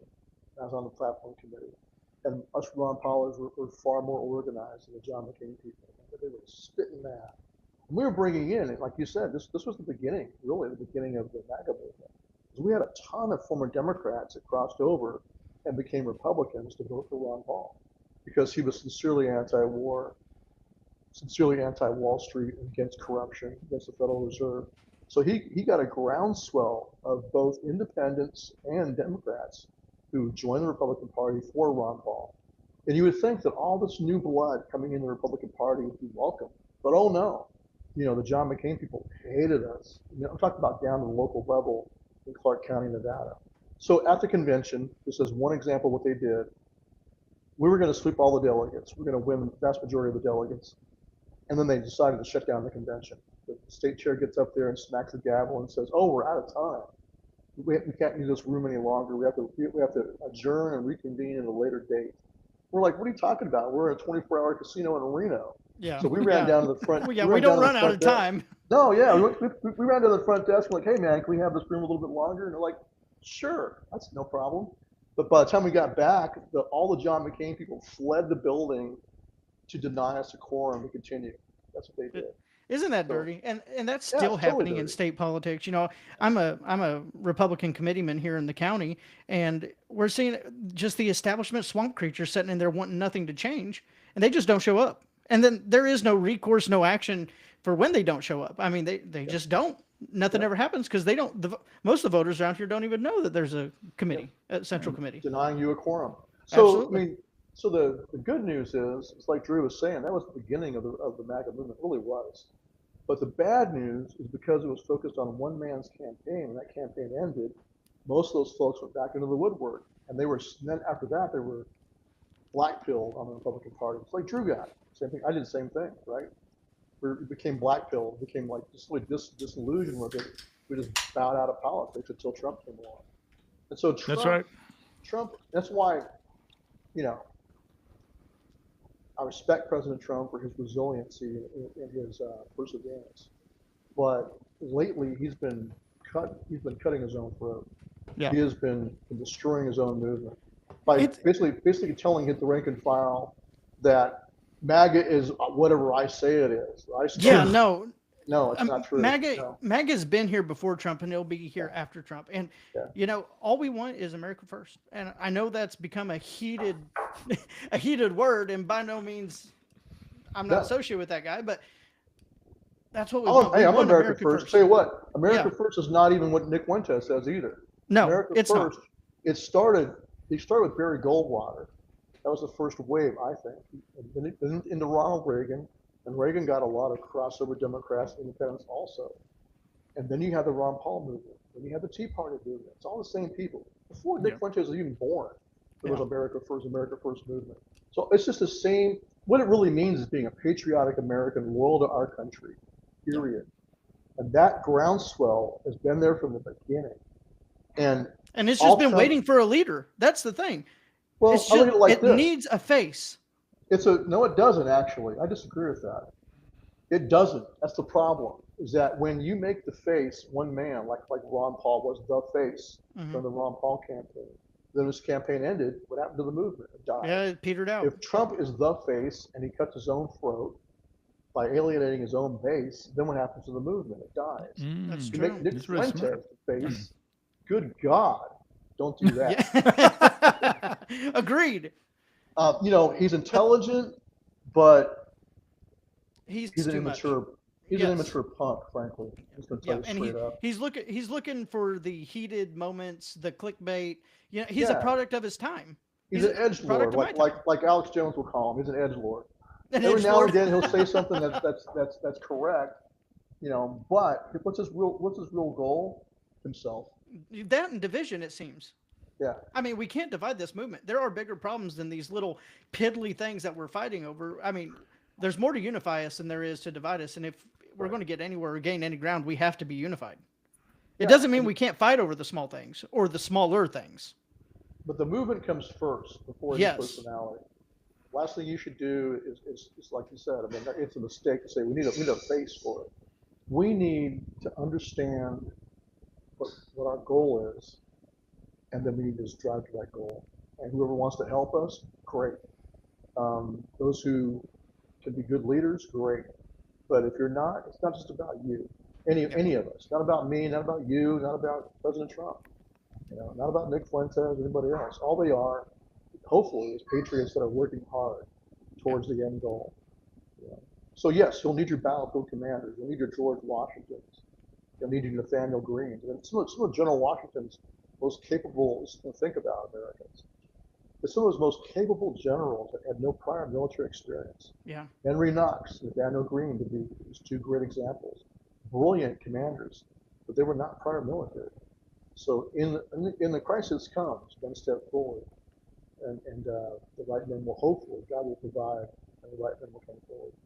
And but I be think careful about a cult of personality. Yeah, well, and I think the whole thing is people get excited about and honestly, after what you said, I do agree with you. Whenever there is a head, it just once that head's gone, then everyone crawls back in a hole and waits for the next one. So that's a good point you brought up that I never thought about. But same. Yeah, right. I mean, good point. But oh shoot, where was I going with that? I can't remember. Well, I think I look at it like this. You look back. Let's take a little bit of history. Look at the Crusades. Yeah, the first crusade was called for by, I think, Pope II. Yeah. So, but there were a string of kings and princes that stood up. Richard the Lionheart, and just a whole bunch of different people. There were different battlefield commanders, but there was one movement with one goal, right? Reconquista, to drive Islam out of Europe, and then to retake the Holy Land. That was their goal. That was bigger than any particular leader that came and went. It lasted for hundreds of years. That's what that means. This movement has to be, for the long term, just like the communists. This is their long march. We're going to do our long march too. And so it needs to be a face like on like on V for Vendetta, where everybody has the same face. It's an anonymous face, yes, because we are all part of the movement. Right. We are the movement. Hey, I'm kind of down with a crusader in his body armor with a full face helmet on and I love it. shield. Whatever. I am. Well, that's me. And I think people are moving towards that. Like I've been noticing around. I mean, you just walk around, you start seeing people with like crusade T-shirts, or Yeah, it says like jihad, no, and it's got it crossed out, and then it says crusade. Like people are tired of it. yeah. And Or finally, Deuce, what's the phrase God's rules it? Deuce Volt? I think yep, yeah, Deuce Volt, and right. we're finally, thank God, now that Biden's out of the administration, we're to a point where we can talk about these issues and subjects without fear of retribution from the government. Well, I did it anyway. That's why I went to prison, right? Yeah, But absolutely. That's I what I mean, was it's getting ready look, to. it's our responsibility to open our mouths no matter what's happening. Yeah. Um, and on that point, I'll just tell you this. I believe that, I believe this is true. I believe God saved Trump in Butler for a reason. He's not perfect. He's definitely flawed, just like all the rest of us. I'm flawed too. But he was saved for a reason. And that purpose was to give us a grace period and a chance to save this country. And that's Yeah. his duty and ours. Both of us have duties. He has duties and so do we. And so we have to just do our duty. Like the founders had a saying, duty is ours, results are God's. So Amen. in this period of grace we've been given, we have to push hard. We can't sit and wait for Trump to save us. He's not going to on his own.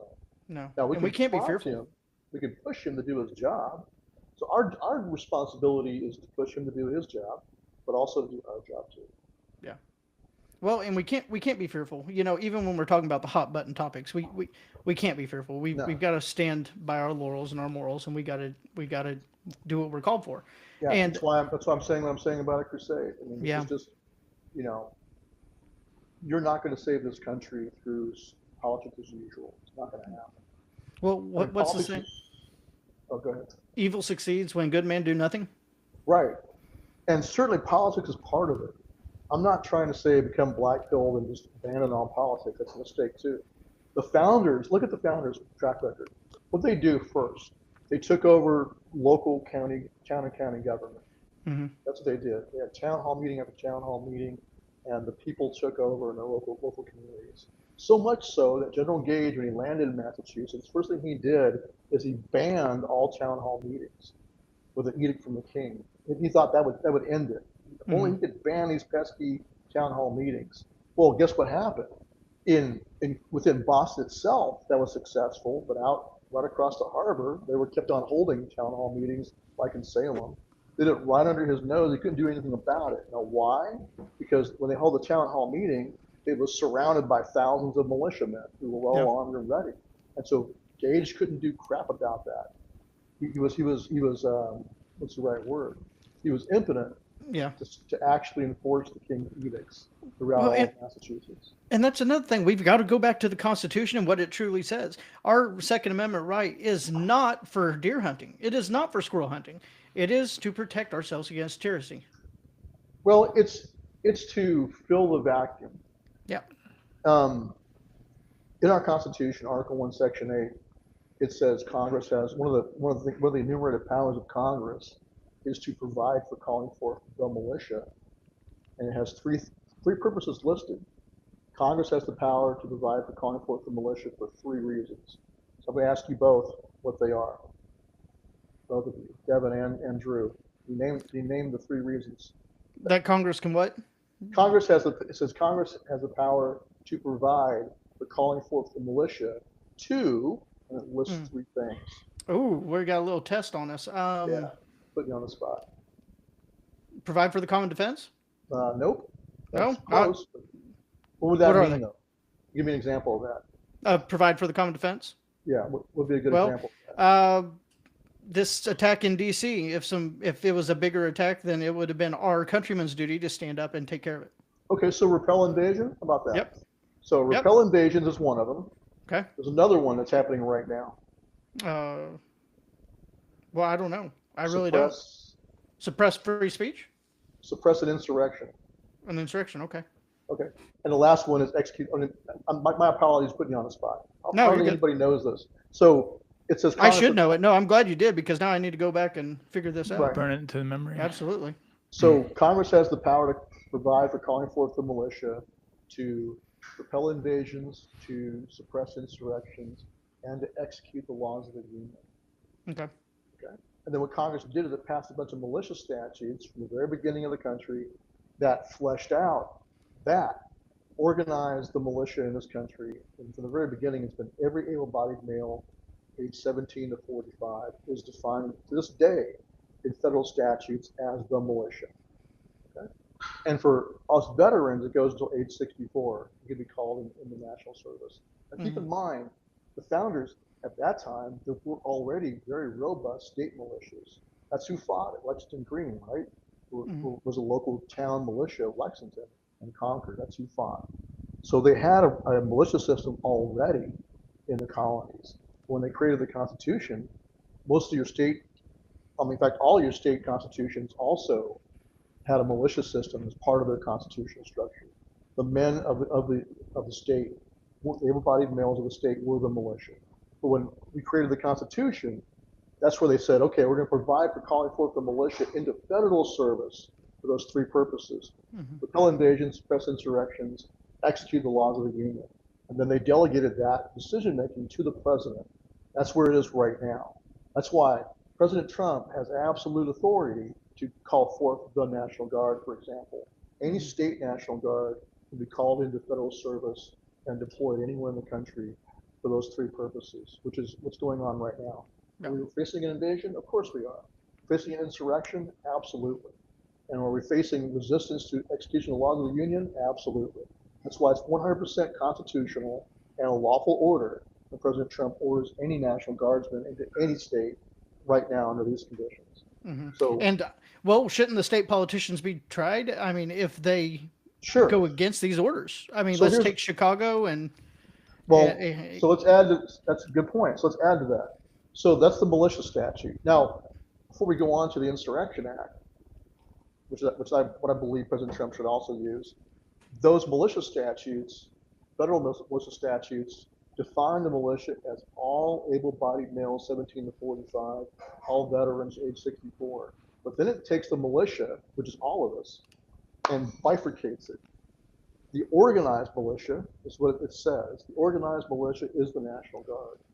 And then it says anyone who is part of the militia who's not in the National Guard is the unorganized militia.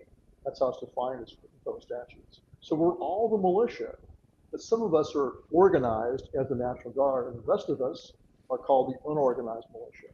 But President Trump has the ability to call forth not just the National Guard, but the rest of us too. All of us, you, Drew, me, everybody. Yeah. And I believe he should. So it's just something to keep in the back of your mind as we talk about the Insurrection Act. He has the absolute authority to do that right now. And this is what's, I think, got them worried. They know that. They don't want that to happen. Because here's what I think is the way out of the trap, out of the Hegelian dialectic of a false choice. The way out, I believe President Trump should go ahead and call us all up now, all of us, and order all of us, all the men, all the able-bodied males, to come together in our counties and order the veterans, us veterans, to train all the other men and organize them and train them, get them ready. Now just imagine, just have a thought experiment, imagine how much stronger your own personal county would be right now if President Trump did that. And no one could stop it. He's not he doesn't rely on your governor, he doesn't need Congress's permission. He could call you up, all of us, call us up all right now, and order us to stand to and organize and train and get ready in our counties. Just imagine what that would be like now, how much stronger you'd be. Now imagine some October 7th style terror attack happens in your county. How much we'd be prepared. could you guys crush that if you were organized? Yeah. And that's a problem is when these things happen, they're isolated events, but they're not. They're isolated at the moment, but then you'll see cells break out. I mean, every continent or country that we've seen start with getting close to civil wars, it's been isolated incident after isolated incident that led to the straw that breaks the back. Look at the UK right now. Yeah, the UK. I mean, they're falling apart. I mean, they're getting arrested for Twitter posts. You know. Right. I know There's so many of them though that are so disgusted, and like the Tommy Robinson stuff, you know, and God bless that guy he could have fled the country. I don't know how many times Tommy Robinson. I don't know about him. Oh my goodness, you should look him up. Okay. Yeah, he did. Hey, I know what it's like to be a political prisoner. He did time if they put him in prison also, and I'm surprised he survived. Frankly, I'm surprised they didn't murder him in prison. But So yeah, you want to go into that a little bit? sure. And Yeah. I remember what I was getting ready to say. What I forgot is, we were talking about the head of the movement, and then whenever it fails, the people peter out. Well, there's also the government failing us, and that's what I was wanting to come to you. You've kind of experienced this firsthand. Why don't we talk a little bit about what happened with your life in the past year and a half, or 4 or 5 years, Sure. actually? But let's just, if you don't mind, let's finish Yeah, the train of thought. absolutely. So yes, what we're seeing in England, you have massive protests of Englishmen that are finally realizing that yes, Tommy Robinson was correct, and they've come behind him, and I think um, he's seen as their leader for good reason. He's been through the fire. So, but even if they killed him, that movement's going to live on beyond it. That was my only point. It can Yeah, actually have a gotcha. life beyond that, and I think it will. But I believe the Englishmen, I put this all through the UK, English, Welsh, um, Irish, Scottish, really their only way out now is to fight. That's where they're at. That's what Elon Musk told them actually when he addressed that massive crowd. He came over Skype, I think, or some internet function, but he addressed them and said, "You need to recognize where you're at. You're at a place now where you have to fight. You're going to have to fight to, it's going to take a crusade. Really, Well, it is." like some of the countryside over there, like it was at Scotland, I think. Like there's communities where they're bringing in more people than what lived in those communities to start with. Oh yeah, What do you mean? absolutely. Yeah, I saw The that. I Muslims. did a Oh, gotcha. I did a tour through Minnesota for the Republican Party of Minnesota many years ago. That's what I heard when they was rural communities and talked to the locals. They said that counties that had been traditionally, like German American farmers for generations are now being swamped with Somalians. They're taking over politically. Well, I And it's mean, like a targeted campaign. They'll target one county, take it over, and they go to another county. That's how you end up I, with guys. What's his name? Dearborn, Michigan. Yeah. Dearborn, Michigan has to be a wake up call to us. That's not something that. It's not a. It's not like a flash in the pen. It's No, what will happen. it's the strategy. Yes. It's an ink blot theory. And this is what scares me about it. It's whenever there's no one in American government to uphold American law and Constitution, then it is gone. Plain and simple. It's whoever controls the power controls the narrative, controls the government, controls the thoughts.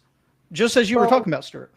I don't know. That's true though. I mean, look at how many of us now. To give some good news, how many Americans now have been red pilled by COVID-19 or the Yeah. 2020 election or the transgender nonsense? That you can't tell what a woman is. Just after a while, you're like, okay, everything they're telling me is a lie. So now you're immune to their propaganda, unless it comes from the right. That's why I worry about Peter Thiel and JD Vance. Yeah. So, and hey, JD Vance turned out to be a patriot, great, but I don't think you can blame me for questioning him because No, of you got where he you got to comes keep from. one eye open. Yeah, No I matter what do. we feel. I keep one eye open. Oh, I love it. That's a good joke. So yeah, I mean, so we have to understand where we're at. But going back to Patrick Henry, let's just see reality in front of us, but let's also not lose heart. So on the good side of it is you got, I'd say, at least half this country that is very difficult now to brainwash. You got to be very creative in their propaganda and manipulation to brainwash stuff. Yeah. That's good. Well, I think that with what you were saying about being lied to so much that people don't trust them, but then that gives rise to someone like a Nick Fuentes or somebody. Yeah. Sure. Well, just look at Charlie Kirk. They killed the moderate. Yeah, Now the radical has risen. yeah, yeah. I mean, to be fair to Fuentes, sometimes he says things I agree with him Yeah. oftentimes. Sure. Yep. But Sure. what I don't agree with is when he says, I like Stalin. I think Stalin was great. Stupid. Then of course, he'll walk back from that and give these long dissertations about what he really meant by that. It's like, come on, man, that's just dumb. Yeah. It really He's just is. trying to get an emotional reaction. Yeah. And I think he's just a big freaking troll who likes to see the blue-haired people cry. Yeah, it's You like an know? inside joke that only he gets. Exactly. Like he goes home at night and chuckles about it. But Well, I mean, okay, fine, but we need to get serious. And I agree. yeah. So, But like I said, there's some things that he says that are right, and I'll give credit where credit's due. He's been right about a lot of things, but okay, so have Yeah, I. So have exactly. you. Everyone has. Yep. Right. Getting in. Let's. I really want to hit on J6 before we run out of time. So you were granted clemency back in January, right? Yeah, on election night, which On was election great. night. So election night, we watched the inauguration until we got shut down because someone got stabbed in our Gosh. facility. But I was still listening on the radio, and I knew it was coming. So I had no doubt, I had faith that he was going to keep his promise, and he did. So he set us free that night. But then when I was being discharged at like 11:30 at night, he knocked on my cell door and said, pack your crap, you're out of here. It was fantastic. But my paperwork for out processing said I had to report for probation. I was like, what is this? Mm-hmm. What do you mean? Didn't I get a pardon? I said, no, you've been given clemency. So what that means is your sentence is reduced to time served. But I was still a felon, a convicted seditionist, and so I still had to report to a probation officer. So, so what turns out what happened is everyone got a pardon except for 10 oath keepers and 4 proud boys. So 14 of us were singled out for commutation only. Everyone else got a pardon. That's what And happened. what do, I know you don't know, but what do you believe the reason is behind that? We really don't know exactly, but my guess is once again some weenie lawyer around Yep. Trump said, "Oh no, those guys, that's going too far. We need to take it on a case by case basis." That's what he said actually. Trump said, some of these are the clemencies will be taken on a case by case basis. But I believe this. I believe there are bad actors around him already in his new administration that want that false narrative to live on, that they really were up to something, that there really was a plot to overthrow democracy. So that's why we didn't get a pardon of that clemency only. I think that's why. It lets the false narrative live on. In fact, I've seen Rhino never Trumpers who hate Trump saying that. I've seen leftists saying that. Well, these Mm-hmm. guys didn't get a pardon. That's because they were really doing something. There really was a plot. Now, if you're really doing something, he probably wouldn't have let you out of jail. Like you said, save face. Well, Um, I mean, I think President Trump's instincts were correct. Like he told Meet the Press when he was interviewed. This is another reason why I don't trust JD Vance, because I saw JD Vance right after the election. I'm sitting there in prison watching Fox News. Our whiteboard table was set to Fox News all the time. So we're watching Fox News because in prison all the tables are it's segregated racially, just the way it is. So we're sitting there watching Fox News, and I see JD Vance get up there and say, "Well, anyone that committed violence that day will not get a pardon." And I'm looking at him going, "Did you go to the same law school I went to? What about the presumption of innocence? How do you know that yep. someone committed violence that day? Because the lefties say so? Because the DOJ, the corrupt Biden DOJ, says so? Because they've been accused of it? None of us got a fair trial. None of us got due process at all. And so I believe it's completely proper for President Trump to pardon everyone just on the presumption of innocence alone. Whatever you're accused of, whatever you're on TV, on camera doing, you still have a right to a trial in front of an impartial jury and then in front of an impartial judge before you're found guilty. Until then, you're innocent until proven guilty.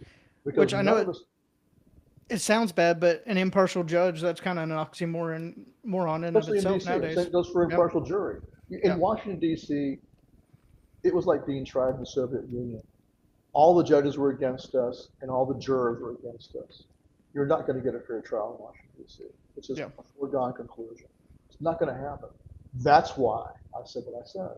I think President Trump was absolutely correct, pardon everyone, just on the presumption of innocence alone. That until you get a fair trial in front of an impartial jury, in front of an impartial judge, you are presumed innocent. One of the bedrocks of Western civilization is a Mm-hmm. presumption of innocence.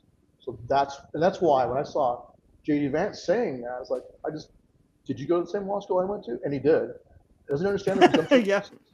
So how could he? Either he's a friggin' idiot, or he's not really on our side. That's why I was Yeah. like, oh shit, you got a problem here. Thank God he wasn't president of the United States. I'd be sitting in jail to this day. I got an 18-year sentence for nothing.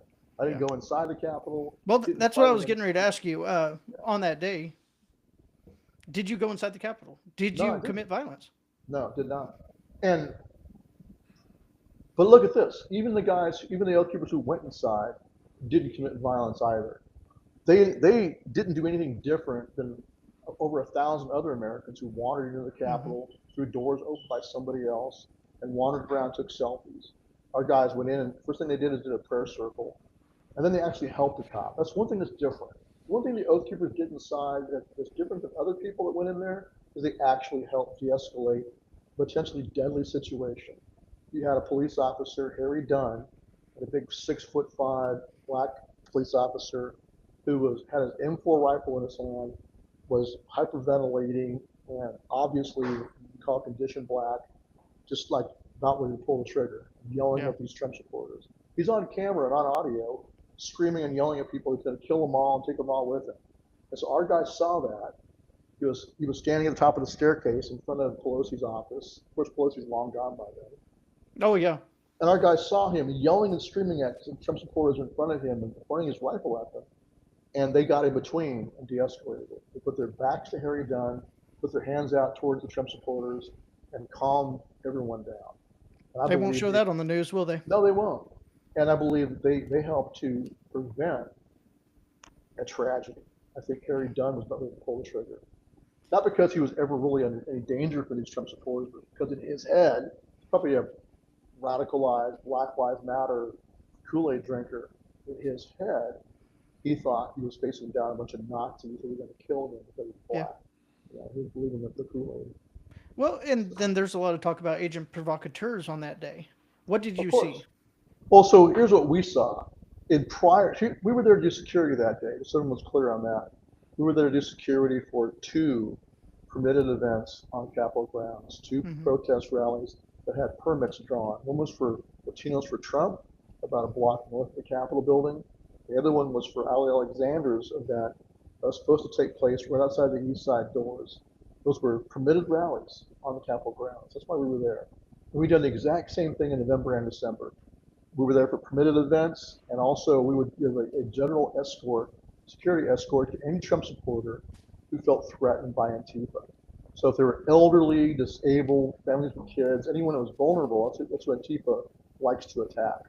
We had done this all across the country during the Trump administration. Free speech rallies in Berkeley, in Portland, Boston, Minneapolis. We were outside of a Trump rally in Minneapolis, for example. Antifa raging through the streets attacking people. But anybody we escorted never got attacked by Antifa. So we were 100% successful over all those years of deterring Antifa successfully with our presence alone. Never even had to use force. Never had to punch anybody, ever spray anybody, use a baton on anybody, or shoot anybody. Now, could we? Of course we were capable. And that's why we were successful. So that's just the backdrop. We did that throughout the Trump administration. We did that 9 prior times in Washington, D.C., volunteer security escorts. And that's why we were there on J6.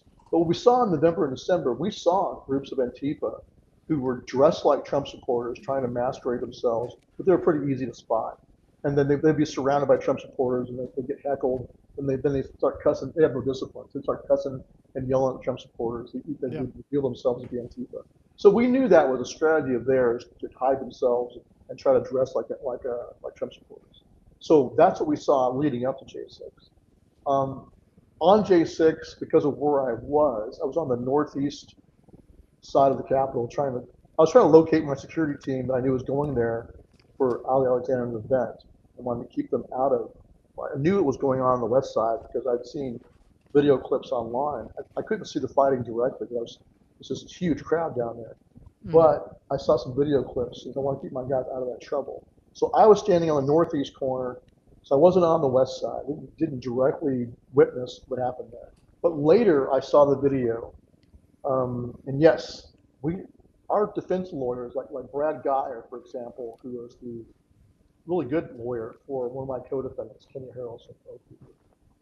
Brad Geyer, his attorney, identified groups of men in the crowd who looked like military contractors. They had an ex-military look, and they were all very well organized. A lot of them had different colored wristbands or armbands on, and they were moving through the crowd. They go move through the crowd, make sure a window got broken open here. You see the same team go around through the crowd to another door, make sure it got opened, etc. So there were obviously coordinated and disciplined teams moving around in the crowd doing this. That was our first clue. And from the beginning, I said, okay, it's either undercover FBI, undercover DHS. Don't forget DHS does this too. or CIA contractor assets. That's what I thought. And I think that's actually accurate. I think, and also undercover DC Metro were in the crowd too. So I think the 274 now admitted FBI agents that are in the crowd is the tip of the iceberg. How many from DHS were there? How many from the CIA were there? How many from DC Metro undercover were there? This feels like sure. feels like a joint operation by the alphabet agencies to make Trump supporters look bad. Well, exactly.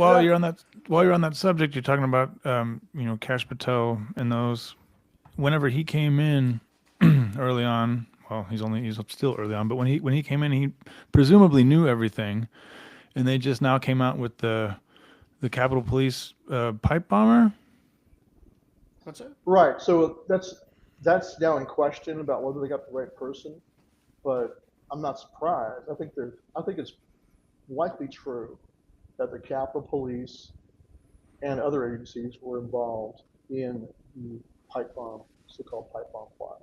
And big evidence for that is the fact that there's two Secret Service agents sitting in their vehicle right next to where this so-called pipe bomb was planted. Once they're alerted by a Capitol Police officer that pipe bomb is there, they just finished their lunch. They just sat there and finished their lunch. So my suspicion is that this is what's been done in the past, they had a training exercise running at the same exact time, right? And so the Secret Service guys probably like, yeah, we know, that's a training exercise. That's why they didn't jump out of their car and try to block traffic to keep past, because their cars driving right by where the so-called pipe bomb was at. And then you had, I think it was Pelosi's motorcade and also Kamala Harris's motorcade right by there too. Yes. That wouldn't have happened if there had been an actual pipe bomb. Yeah. They'd have all been, they'd all been backing away from the anticipated zone of impact, and they would have been stopping traffic to prevent other people from getting close to this pipe bomb until they called the bomb squad. They didn't do any of that. So I believe it was a drill. That's what they do a lot of times. You can go back to look at our history, like Oklahoma City bombing, for example. You can look at drills being set up as cover for what turns out later to be called a terrorist attack. That's what I believe happened here. I believe they used that as the real primary reason why they shut down Congress and ended the debate on the wiper slates. I think it was first and foremost that pipe bomb threat. So no doubt it was done from the inside, absolutely. I just don't know if that exact officer was the one who did it. There's now some question about that being accurate. So walk us through, J6. I don't want a defamation lawsuit, so I'm not going to mention that person's name. Okay, deal. Right. J6 happens, and it's over. You guys are heading home. At this time, did you even question that you were under being watched or scrutiny or? No, I knew it because look, here's what happened. Our guys did go inside. I didn't even know it until they came out and they found me afterwards. And they said, "Oh, we went inside." Mm-hmm. And first thing I said is, "Well, that was fucking stupid." Yeah. That's what I told them. They said, "Hey, we went," and they told me how they had helped Harry Dunn. I said, "Look, guys, reason why I said that was stupid is not because I believe they did anything wrong. I don't believe they committed a crime at all, but because of who we were, I knew we were targeted. Yeah, because right out of the gate on that day, you had New York Times and CNN, highlighting the Oath Keepers walking up the steps, calling it a assault stack and a military stack, all kinds of nonsense. And then from that moment on, it was, the Oath Keepers and the Proud Boys led the attack. That was the narrative set right from day one.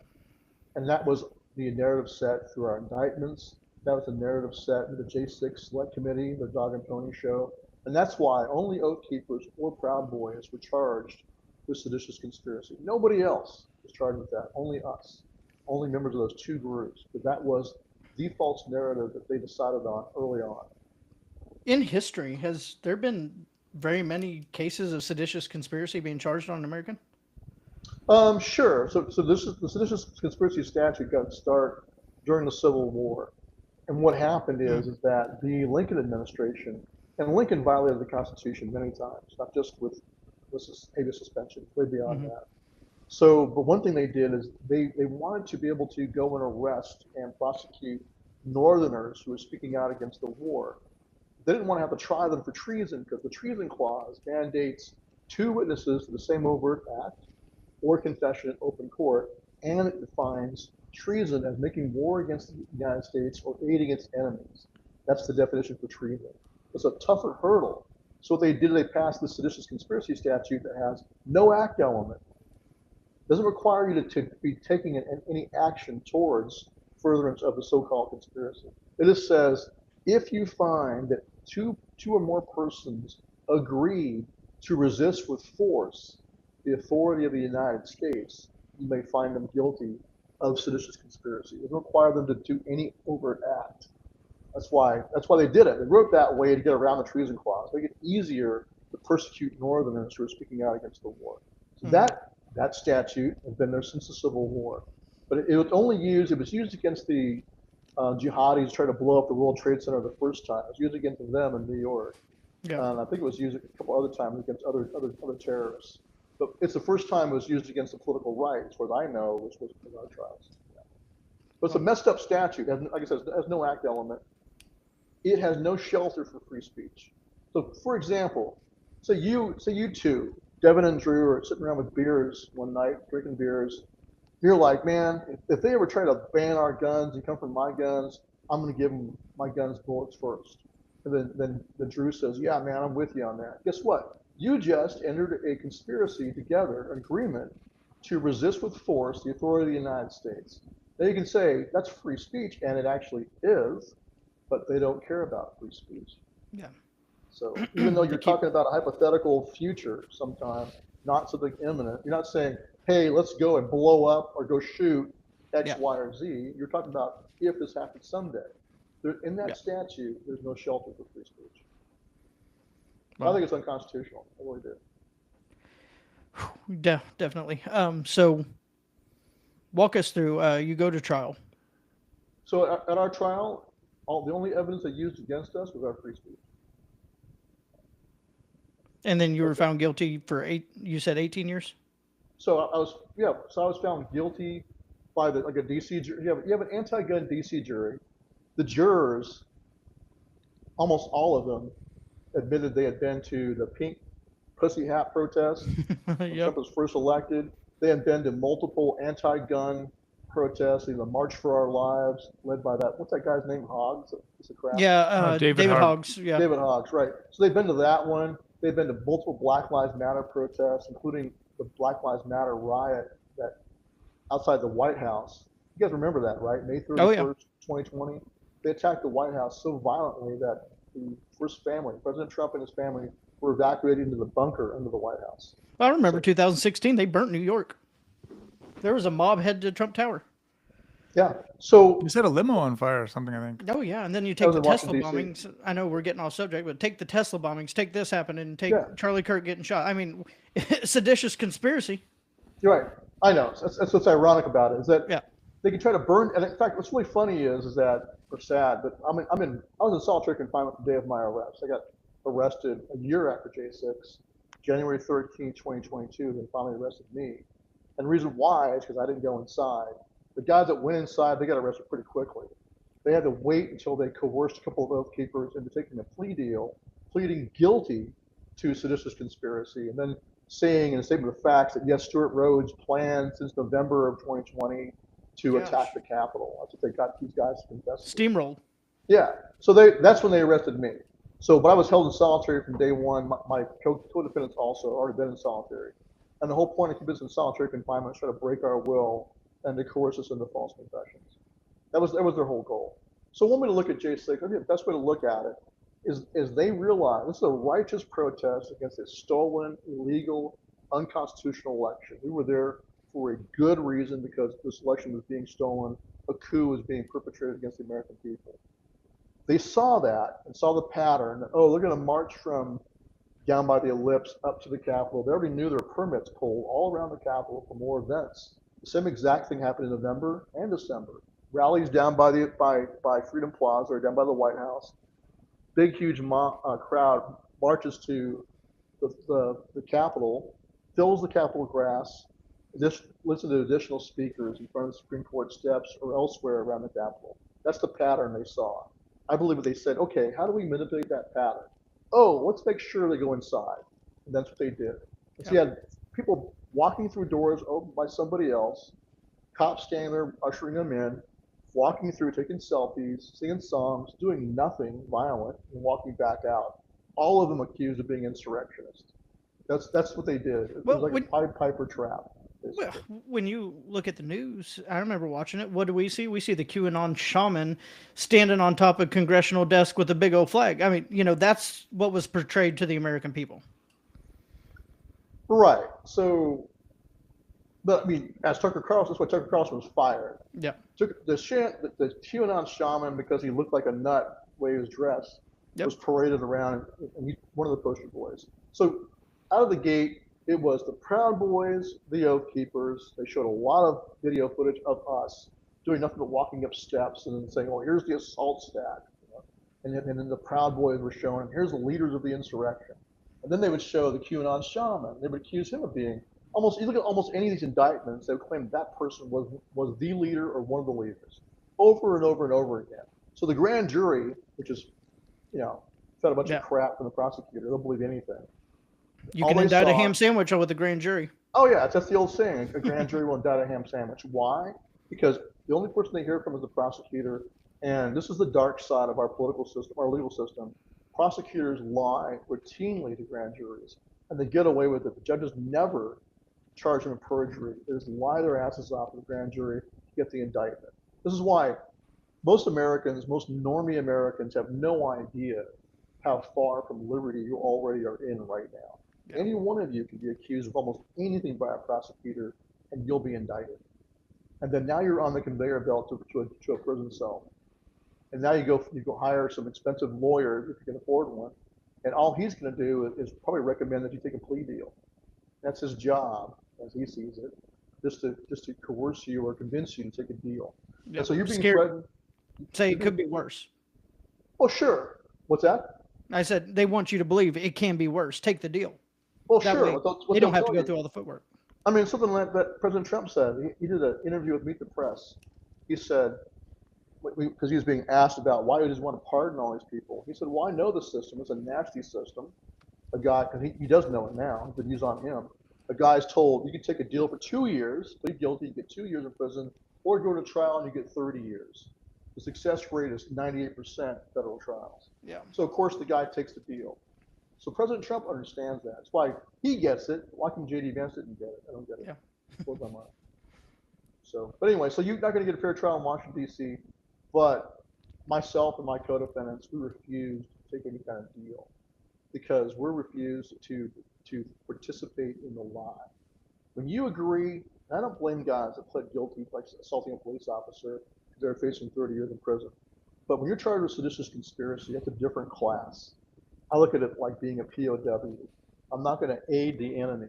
I'm not going to be like John Songbird McCain and get up there and get on. He did a broadcast for the North Vietnamese, Yeah. accusing the United States of committing war crimes. I'm not going to do that. I'm not going to aid the enemies. So myself as a Then made it military to the Senate. veteran, I saw myself as a POW against the domestic enemy of the Constitution.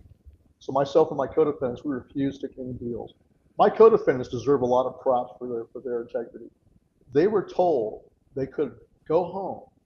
All they had to do was sign a confession that they had plotted to do this with me, and they could have just gone home. All they had to say is, yes, Stewart Rhodes told us to go inside and take a plea deal. They could have gone home. But they stayed, endured. I think a couple of them went through 2 years of solitary confinement and refused to take a deal. And I'm in the same boat. I refused to take a deal also. I could have gone home too. Because here's how I know that. The guys who did take a deal didn't see 1 day in prison. They were given probation only by the judge. And they were also, when President Trump came in, they were pardoned. Yeah. The guys who pled guilty to this conspiracy got pardons. How do you explain that? Yeah. Then the ones who stuck it out because they knew they were innocent. Yeah, the Get ones steamrolled.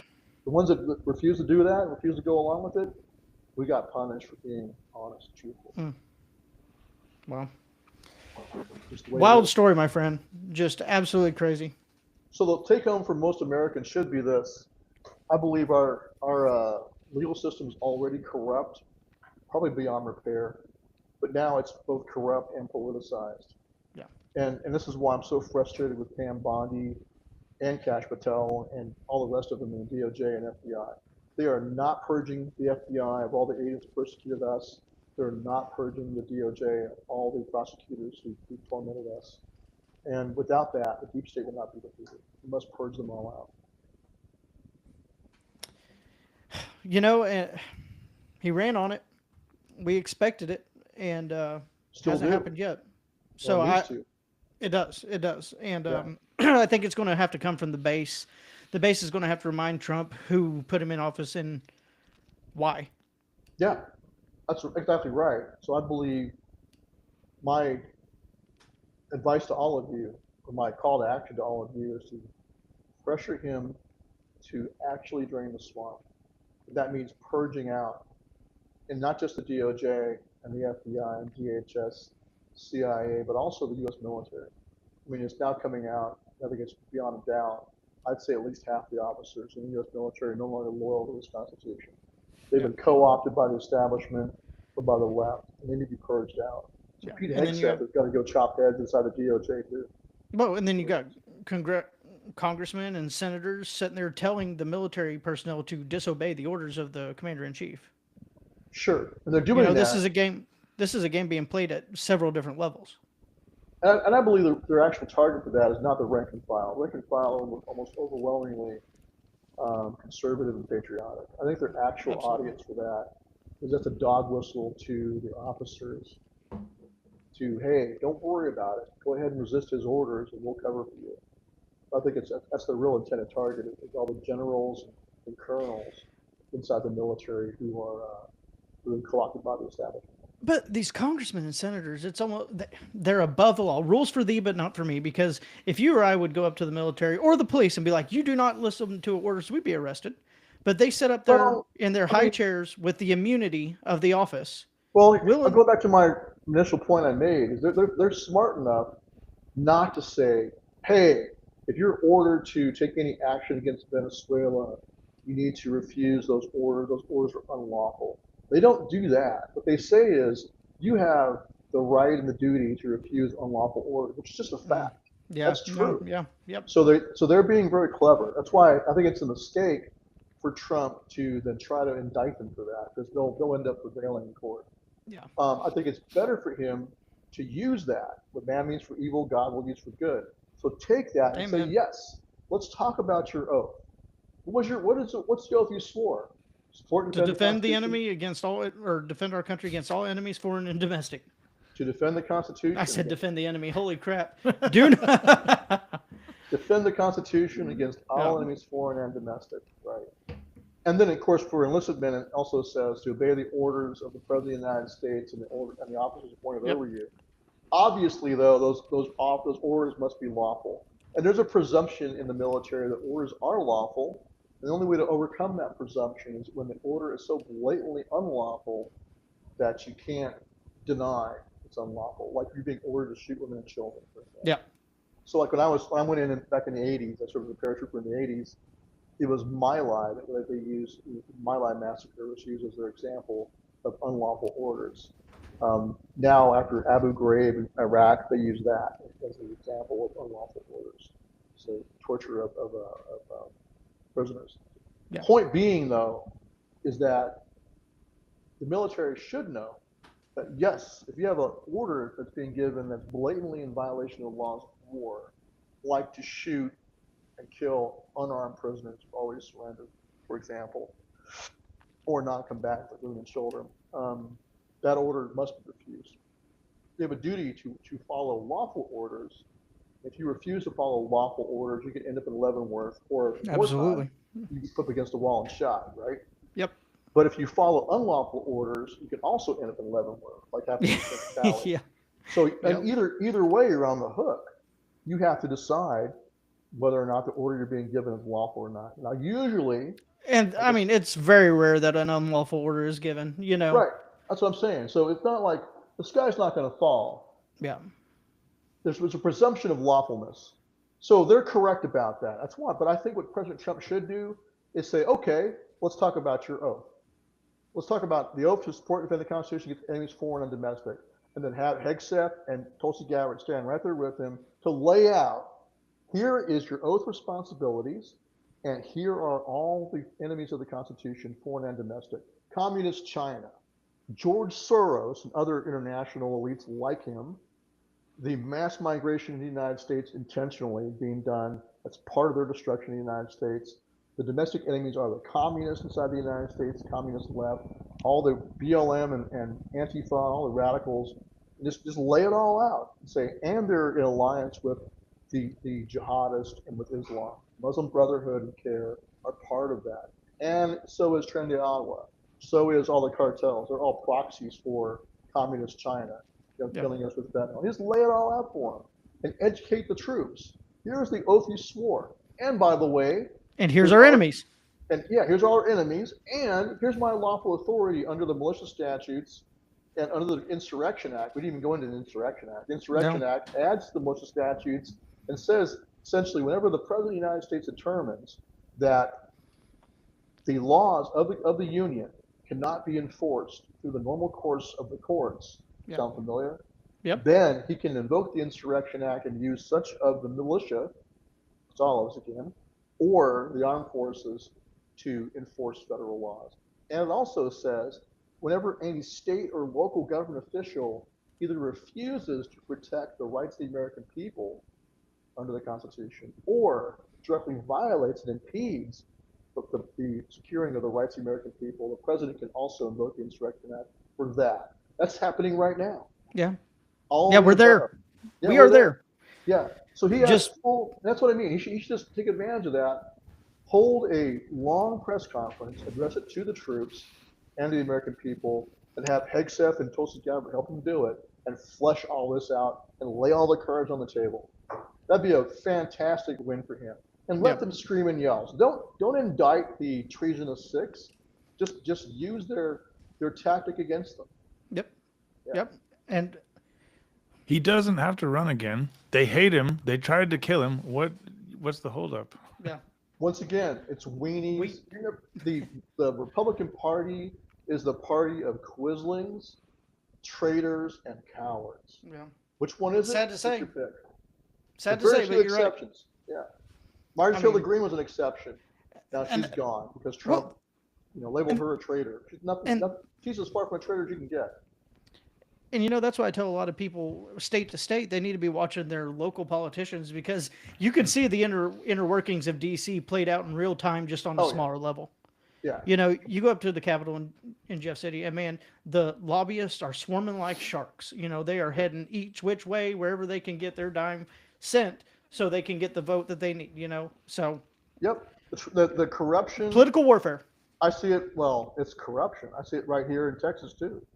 You're right. That's the thing is our entire system. This is why I say like our legal system. It's not just the leftist persecutors or prosecutors in the DOJ. It's down to, I saw this in small town Montana, corrupt prosecutors. I saw cops get on the stand and lie. They jokingly call it testifying because they're told to by the prosecutor. In fact, the prosecutor where I was at in small town Montana, the lead prosecutor was a reserve deputy. So what's he going to do if there's ever any kind of a question about whether the local police department did something lawful or not? Of course, it's going to be on their side. So that's what I'm saying. Look, that's just normal corruption. Mm-hmm. Then you got all the backroom deals. You got your boss hog corruption down in small towns and counties across the country. It's absolutely. Come down to my neck of the woods and I can show you some corruption. Oh yeah, I know. We talked about it when I was there. You've seen it. So you're in potential danger from it. You got your own local redneck mafia, basically, right? Literally. Yeah. So this is what's been going on in this country. It's just part of human nature. For me to look at it, but it's become so systemic. And you now have China, I believe, has bought not just members of Congress and federal judges, but also your state governors, many of your state legislators, and even down to your counties and towns. Just as one example. Yeah. And that money that they funnel in, man, it's powerful. And a lot of these weak-kneed, weak-chinned, weak-spined, jelly-spined politicians, they can't say no to daddy. And daddy is who's ever given them that check. Yep. Well, go to AIPAC. This is what's pissing off a lot of people in the Trump base. I'm glad you touched on that. How many politicians are taking money from AIPAC? Absolutely. And so, we can sit there and watch Tucker Carlson where Ted Cruz sits there and defends it. So no, I think that's why I like Thomas Massey. That's why I like Martin Taylor Greene. And I like Rand Paul. He's not quite his dad, but he's pretty close. Yeah. But it's America first, and I don't want him taking any money from any foreign country. No. Period. And how we've gotten to the point where APAC is even legal, it being a foreign interest group, I have no idea. I don't know where that jar fell and broke that's allowed it, but here we Well, are. I think what happened is that American the cover for it is, oh, this is all about stopping anti-Semitism against like American Jews or Jews worldwide. Hmm. And so conservative Christians, many of them who still are convinced that, well, we have a biblical mandate Yep. that we must support Israel. And so they think, I'm being a good Christian by supporting Israel. And so therefore, it's okay for a Christian conservative politician to take money from AIPAC because But they're our greatest ally. That's what they're being told. and this has been my struggle as well, being a Christian conservative, and it's taken me a long time. But I had a very wise friend tell me, what is supporting Israel? Is it supporting the government that is just as corrupt as ours, or is it supporting the Jewish people? It's supporting the Right. Jewish people.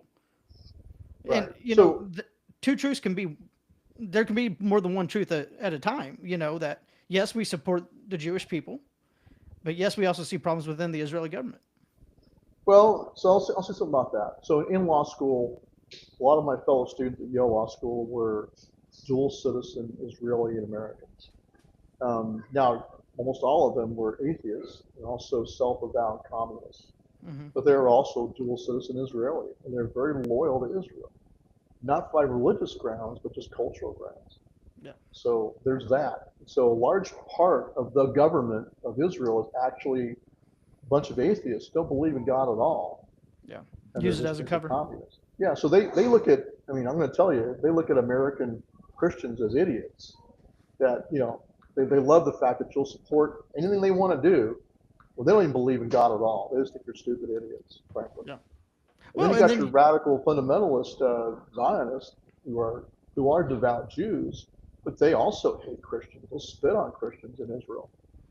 So Well, and I'll break this right now because I think it's important. And, we've got senators and reps that are going to Israel from each state, taking these secret meetings behind closed doors, and then coming back here. I mean, it's APAC is infiltrated into state level politics. And like you were talking about, local level politics. yeah, Whenever there has to be a stop for foreign interest, period. Doesn't matter. Russia, China, Israel, UK, it doesn't matter. Foreign interests out of America. That's where we need to get.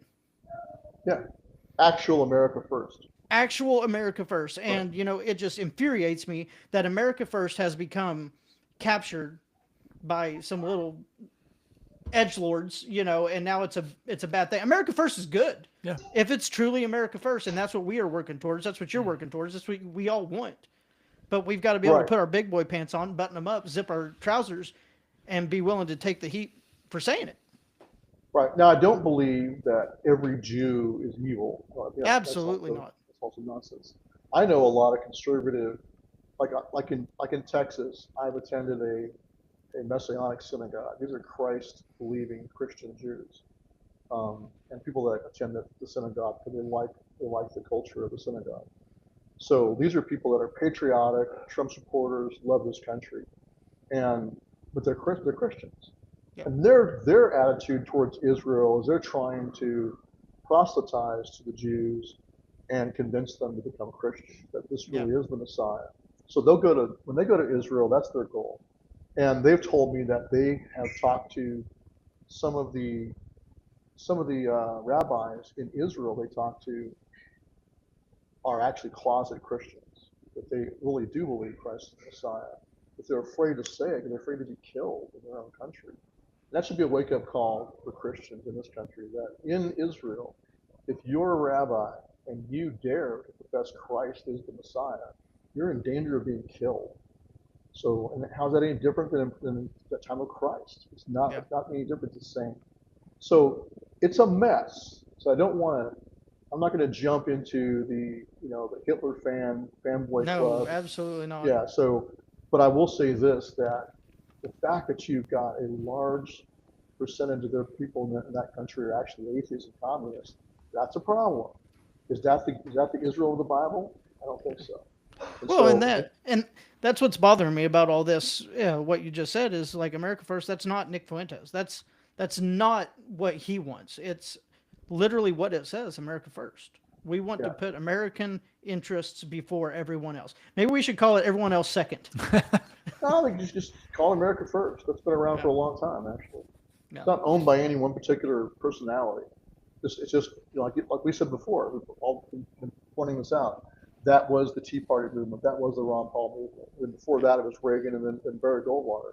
There's always been this undercurrent of just traditional Christian conservative patriotism. And even my And friends that are libertarians and call themselves, they consider themselves atheists or anarchists, they still believe in fundamental human rights. yeah. They still Well, want, a minarchist hello. government. You got a face behind you on screen. Oh, no problem. Hey, Okay, I'll just making that's my sure that's all right roommate's with little you. boy. Yeah. That's awesome. But it, well, I lost what we were just talking about. Uh-oh, it's America first. Spider-Man. I America know. first. No. There's a I point I think was going to Spider-Man's make with definitely it. America First. Yeah, but it's good, man. I'm glad you're out. I'm glad you're going around. Well, I You, mean, I you just, I don't claim to have all the answers. All I can do is just do my best to Spider-Man. speak as much truth as I can as I see it. That's all I can do. That's all any of us can Amen. do. Yeah. That's all we can do, man. Is just try to do good in this world. Like we were talking about. Good men do nothing. That can't be us. We got to do what we can. Please tell people where they can donate to you. Join Oath Keepers. Sure. So they can One go last time, please. to givesendgo.com/oath. And like I said, if they want to join, they can just pay, it's $100 per year. Inflation just raised the cost. But they can go to oathkeepers.net to learn about the organization. They can go to givesendgo.com/oath. If they want to join, they can, donate $100, but then put in the note membership. No one can see your email address or who you are. I can see your email address, and then I'll honor that for your membership. Or you can go to our website, oathkeepers.info, and you can mail in a check to the address that's listed on the website. And you And don't have to then be prior service to join. If you're prior service, that's great. You can join as a full member. But if you're not prior service, just a dedicated patriot, I still invite you to join as an associate member. And we don't treat you any different. Because our obligation and duty for us veterans is to train you and get you squared away so that you can take care of your own community. So, and I noticed you were drinking out of a cool Oath Keepers coffee cup. Where can I get one of those, Stuart? well, we got a store coming up. This is an old one from way back when. So, but we've got a store coming up. We'll pretty soon be having more coffee cup mugs and then also T-shirts and hats that we'll be selling Awesome. in our store. And And something I didn't mention is we did a lot of disaster relief too. And we did that again when the Hill Country flooded here in Texas. We jumped right back in. And I organized about 100 volunteers to come down and help. And so we'll be doing that in the future as well. So all of you out there, I encourage you, whether you want to join or not, if you don't want to join, just at least donate to support our mission. But our goal is going to be to strengthen your community as fast as possible, as well as we can, between now and whenever the balloon goes up. That's going to be our mission, is to help you amen. get squared away. And if you need help and advice, just contact us. And I want to make this very clear. What I don't want and won't have is I will not be asking you I don't want to know who's in your security team at your church. I don't want to know who's in your neighborhood watch or even your county level watch. That should be stuff that's kept close to your vest. One that's the thing I want is like rosters of all these people and all these places that the bad guys can go and the And find NSA out has who. outstanding, but absolutely everything. So I do encourage you to have a balance and making sure that you keep your own operational security in your local community. That's not what we're about. We're only about advising you. So if you want to join the organization, then you become a person that goes out there and helps advise and train people. But when we go and organize and train neighborhood watches or town watches or church security teams, we do not keep rosters of whoever comes to the class. We do not do that. I Just to like make that. that very clear. Yeah. And your classes, are you starting to kind of spread out around the country, or do you got Yes, them so in one dedicated spot, or? all over the country. So we're organizing classes in multiple states. So as we rebuild and get more guys coming back in or new people joining that are willing to go out there and teach, then we're going to be helping organize classes. And we'll use not just our prior, like you had experience in the military, so did I. All of us veterans have our experience and training in the military. There's also our training after doing all those security operations all over the country, all those years, and all of our hurricane disaster relief, and even J6, lessons learned from that day. Are there things I Absolutely. would have done differently? Yes. There's things that we'll do in the future to make it more difficult for our people to be snared in something like that again. So I'm not going to fault the guys that got entrapped by bad guys that made sure the doors got open and people just wandered inside. So that's just all Yeah. that really happened that day. But even with that, we'll have tighter control. Whenever we do a mission, we'll make sure that we lay it out very clearly what the mission is. We'll sign off on it and do our best to make it harder to entrap people in the future. That's what we Man. have to do. Yeah. And there is so much to talk about with you, and I really hope you'll grace me with another episode soon because Yeah, we didn't we get didn't into. even. Oh, go ahead. I was going to say we didn't even get into like 2014, the Bundy, like where you guys really rose to prominence, and that's like one of my favorite stories. Right. And Or Ferguson, Missouri, where we're guarding the men on the rooftops with rifles, do you want to protecting talk a against little, arson. maybe just like a few minutes? Sure. So that was the first time that we ever went. Keep them as long as I can. Right. So in Ferguson, Missouri, what happened there is when I think it was the Brown shooting, right? In Ferguson. Yep. Yep. So that led to those riots, and you had our local guys went and talked to some shop owners. One of them was a lady, a black woman, who her name was Natalie. She owned Natalie's Cakes and More, a little small bakery. She put all her life savings in this bakery. And the rioters came by during daylight, broke her windows, and said, "Tonight we're going to come back and burn this bitch to the ground," meaning the entire block of all the shops. And our guys asked her, "You want our help?" And she said, "Yes, please. I can't afford to hire security. You know, she's just a middle class shop owner." So our guys posted up on the rooftops, and above the shops were apartments with families in them. So they were guarding not just property, but also lives. Um, and the rest is history. They posted on the Well, rooftop with rifles. We had guys that were former Marsoc Marines, Special Forces, retired police officers, other infantry veterans, just all of them well-trained men. We would only allow men that were trained to get up there, either prior military police with the that's awesome. correct training. And so, but they were successful in guarding that entire block of buildings. All around them were buildings being burned to the ground. That block was kept safe. That was Wow. our first successful security operation. And didn't have to, never had to actually shoot anybody. You know, Yeah. successfully use deterrence alone. They would get yelled at. There would be Black Lives Matter knuckleheads coming by and calling the KKK. We had this one Filipino Special Forces veteran. He's standing up there with a face mask on to keep him warm. And they're like, "Oh, you're KKK." And he pulled his face mask down. He's like, "Well, that's interesting. I didn't realize the KKK had opened up their recruitment. You know, just he's a Filipino with brown skin." So That's it was hilarious. pretty funny. But that was our first successful security operation. And then, yeah, we were at Bundy Ranch. We were at a couple other standoffs with not Black Lives Matter, with Bureau of Land Management over miners that were being burned out by BLM. They go in and just burn out their cabins. And so we said, "Nah, Mm, you're going to give them due process. You can't just go in there and burn their cabins down." So that's what we had a couple different potential standoffs with the feds back then. Yes. yeah. Wild story, man. Yeah. What a crazy life you've lived.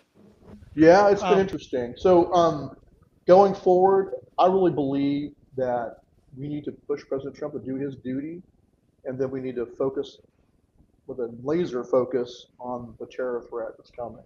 yeah. And I think it's really important for us to get organized. So we call it the Strong County Project, but you can also just call it a stand too. Like you guys can do this right now in your counties. Just call up all the other veterans, come together in your local town park and talk. Yeah. And then call up all the men that come together and same thing, and just offer to train the men. But be mindful. We had multiple paid informants that wormed their way into our organization. In fact, the worst one I didn't find out about until my trial. We're getting ready to call this one particular guy as a witness. I can't even tell you his name because it's still under a gag order. Yeah. The New York Times out of this guy. November of 2022, you can go find the article in the New York Times about oathkeeper paid informant. We didn't know it until I listed him as a witness. We're getting ready to call him as a witness for us. And the prosecution said, well, actually, he works for us. Oh my gosh. So it turns out he had been a paid informant since at least August of 2020. My lawyers told me he was being paid $6,000 a month to to become a traitor, basically, and inform on us. So that's a reality. I don't want to sugarcoat it. Yeah. In fact, right now, this is an important point. The FBI under the first Trump administration, that was during Trump's administration, Yeah. they had been infiltrating the political right and paying informants right under Trump's nose during his own administration in 2020 against his own supporters, like us. You know, that's just reality. So what's Well, going on now? You should expect the same thing. That's Those the FBI agents are still there. that's the compartmentalization of these agencies, and that's how it gets so dangerous. Is you get these people in these bad actors in there, they're doing what they want. Trump can't control or have access to all these agencies at all the times. So Well, they're wait a in there minute. doing That's, what they're that's a good doing. excuse, but Yeah. we put Cash Patel in there to clean house, right? Yeah, Yeah. no, I agree. I'm talking like late, like 2020, 2016 era. Well, same thing You know, there. him do what? He had piece of crap Yeah. FBI directors. Yeah, but we had the House, the Senate, and the presidency, and we got nothing done in those Right, 4 years. because he Yeah. didn't actually purge them out. That's what I'm saying. And I'm not going to give him any excuses. I don't want to hear it. I hear that all the time. There's only one guy, and he's doing the best he can. No, he's not. Yeah. If Patel and Bongino are not purging out the FBI agents who persecuted all of us, who also went after all the Catholics and infiltrated the Catholic Church, went after anti-abortion protesters, persecuted parents who didn't want boys in the girls' bathroom, they're all being investigated by the FBI, right? All of that. Yeah. So every one of those agents is an oath breaker. Every one of those agents should have been fired. The fact that they haven't been fired yet is a fail. And I got no F's to give about why that hasn't happened yet. Cash Patel is on the hook. Yeah. It's his house. He's not Well- doing it. He should be fired. And then we got Attorney General Andrew Bailey stepping into the deputy director position, and he's promising the same things, but they're going to give us that mouth candy, and then nothing gets done. What's his? What you know his history? What's his history in Missouri? He's done some big conservative things when it suited him. You know, he filed that lawsuit against China and got back a bunch of farmland that was bought around here from China. But now that he's gone, that's going to be given right back. I mean, that's going to just peter out and die. But here's my big concern with Andrew, and I've reached out to him, and hopefully I'm going to have him on here to clear the air one day, is our Speaker of the House, John Patterson. He is the definition of a rhino. The horn's coming right out of here. He is a rhino. The man has a 50% or maybe a 63% CPAC rating, which I know you can't go by CPAC and everything, but it tells you all you need to know. He was up there. He would not. We had Amendment 3 go through last year, which we are the most liberal state in the United States for abortions and transgender laws. Trans mutilation on children, abortion up to the 9-month, all that is legal in Missouri now. He gets up there and he says he will not he will not stand against the abortion or the transgender. He gets Speaker of the House because there was only 10 brave representatives that would vote against him for an actual good conservative candidate who was Justin Sparks. He's now in DHS with working with Trump's team. He gets elected in. Andrew Bailey and him together, they hold their reception, I guess what you call it, reception. And it was a show of unity that, you know, Attorney General Bailey, he backs everything John Patterson says and does. And since then, we've had an insecticide bill that's come through. Thank God there was enough representatives to get on board to get that killed, because what that would have done is gave blanket immunity to Bayer, the company. We want to talk about Nazism and stuff that started with experimenting on women for aspirin back in World War II. It gave Bayer a blanket immunity for cancer caused by the insecticide glyphosate. Right. Backed by John Patterson. It didn't pass, thank God. But then we get SB4. SB4 raises the utility rates of everyone in the United States, and it gives corporate welfare to the electric companies, because when the rates are raised, it's raised so they can build more and charge more. On top of that, he was one of the leading pushers of selling our water to these data centers. Right. Yeah, I mean, so lots of stuff. So we have a problem inside the Republican Party. This is what's blackpilling a lot of conservatives. We're like, okay, President Trump is endorsing horrible candidates, like guys like that, right? And Kehoe, our governor, endorsing him. I'm sorry, I didn't mean to interrupt. No, go I'm ahead. getting wired up. Tell us about him. Oh, Kim Jong Kehoe, man. Cowboy Kehoe, sorry. what's there to say about him except he's a liberal? I mean, he just gave the biggest bailout to billionaires for the Kansas City Chiefs. He gave him a sweetheart deal, bent over and showed him his tail so they would stay here while we've got actual Missourians suffering that could use something. You know, the people voted on the ballot last November that we didn't want to pay for this. We didn't want to pay the Kansas City Chiefs to build a new stadium so they can rake in all that money. He called a special election, and guess what we got out of it? A chance on the ballot to freeze personal property tax at the 2024 levels, which has already had a lawsuit come against it, which it's going to fail because every lawsuit does. So we're not going to get anything out of the deal, and then the Kansas City Chiefs get a whole new stadium paid for by the taxpayers. Right. So you regard him as a rhino. I regard him as more than a rhino, yes. And his campaign raised over, I think, $20 million for the governor race. $14 million came from out of Missouri companies. Right. We need to get grassroots. That's what we need. We need grassroots conservative Republicans, true Republicans. But Trump endorsed this guy. Yes, absolutely he did. When we had a great Bill Eigel, he was running, and he was America first. He was deport the immigrants, get them out of here, give Missourians the jobs. Now, Trump decided to support Kehoe instead. That's what I mean. So I hear the same thing. I see that across the country. I see that in Michigan. I've seen it in Texas and just all over the country. He's endorsing horrible establishment candidates. And so his own base goes, wait a minute, why should we vote? And we're not going to vote for these piece of crap candidates. That's one reason why you're going to lose the midterms. It's just one of the reasons. On top of all, like having the CEO of Pfizer, who I regard as a mass murderer, standing in the Oval Office, President Trump saying he did a great job during COVID. I'm like, what? Yeah. Are you kidding? Yeah. So, because he's been tricked by someone in his staff. But we're gonna get cheaper drug prices for the voters. They're gonna love you for this. This is how we're gonna win the midterms. Is kiss ass to big pharma. Yeah. And so I'm watching this, and it's just like Robert Kennedy Jr. is standing there in the background, looking like an idiot, like a bump on the log, saying nothing. While this mass murderer is in the room, being praised by President Trump. It just drives me crazy. Yeah, and so me too. So he's destroying his own movement. What he says is his own movement, basically. Yeah. And then you still got a lot of people that are captured with the QAnon stuff, and it's like, come on, guys, wake up, let's get to reality here. Trust That's the plan. That's why I like Marjorie Taylor Greene's letter. She's like, there was no 5D chess. There's no grand plan to save the world. Yeah. Just wake up, people. There's no secret military tribunals going on. No. Come on, let's wake up. No. Face reality. And when President Trump does this stuff, like I've heard people even defend like the COVID, like Operation Warp Speed. Oh, he did that because it somehow helped to minimize the damage, or it helped to expose the bad guys. Like, no, he got played. Yeah. He got played by Big Pharma, and even to this day, he's being played by Big Pharma. This is except reality. Yep. Well, Stewart, thanks for coming on, man. Can I lock you down? Will you come on again? Talk to me some more? Sure, yeah. We come back. Awesome. We can come back and we can talk about prison if you want. I can tell you what Absolutely. it was like. Yeah, I mean, I've got stuff. a bunch of things I want to squeeze out of you, so I'd like to have you on here pretty regularly.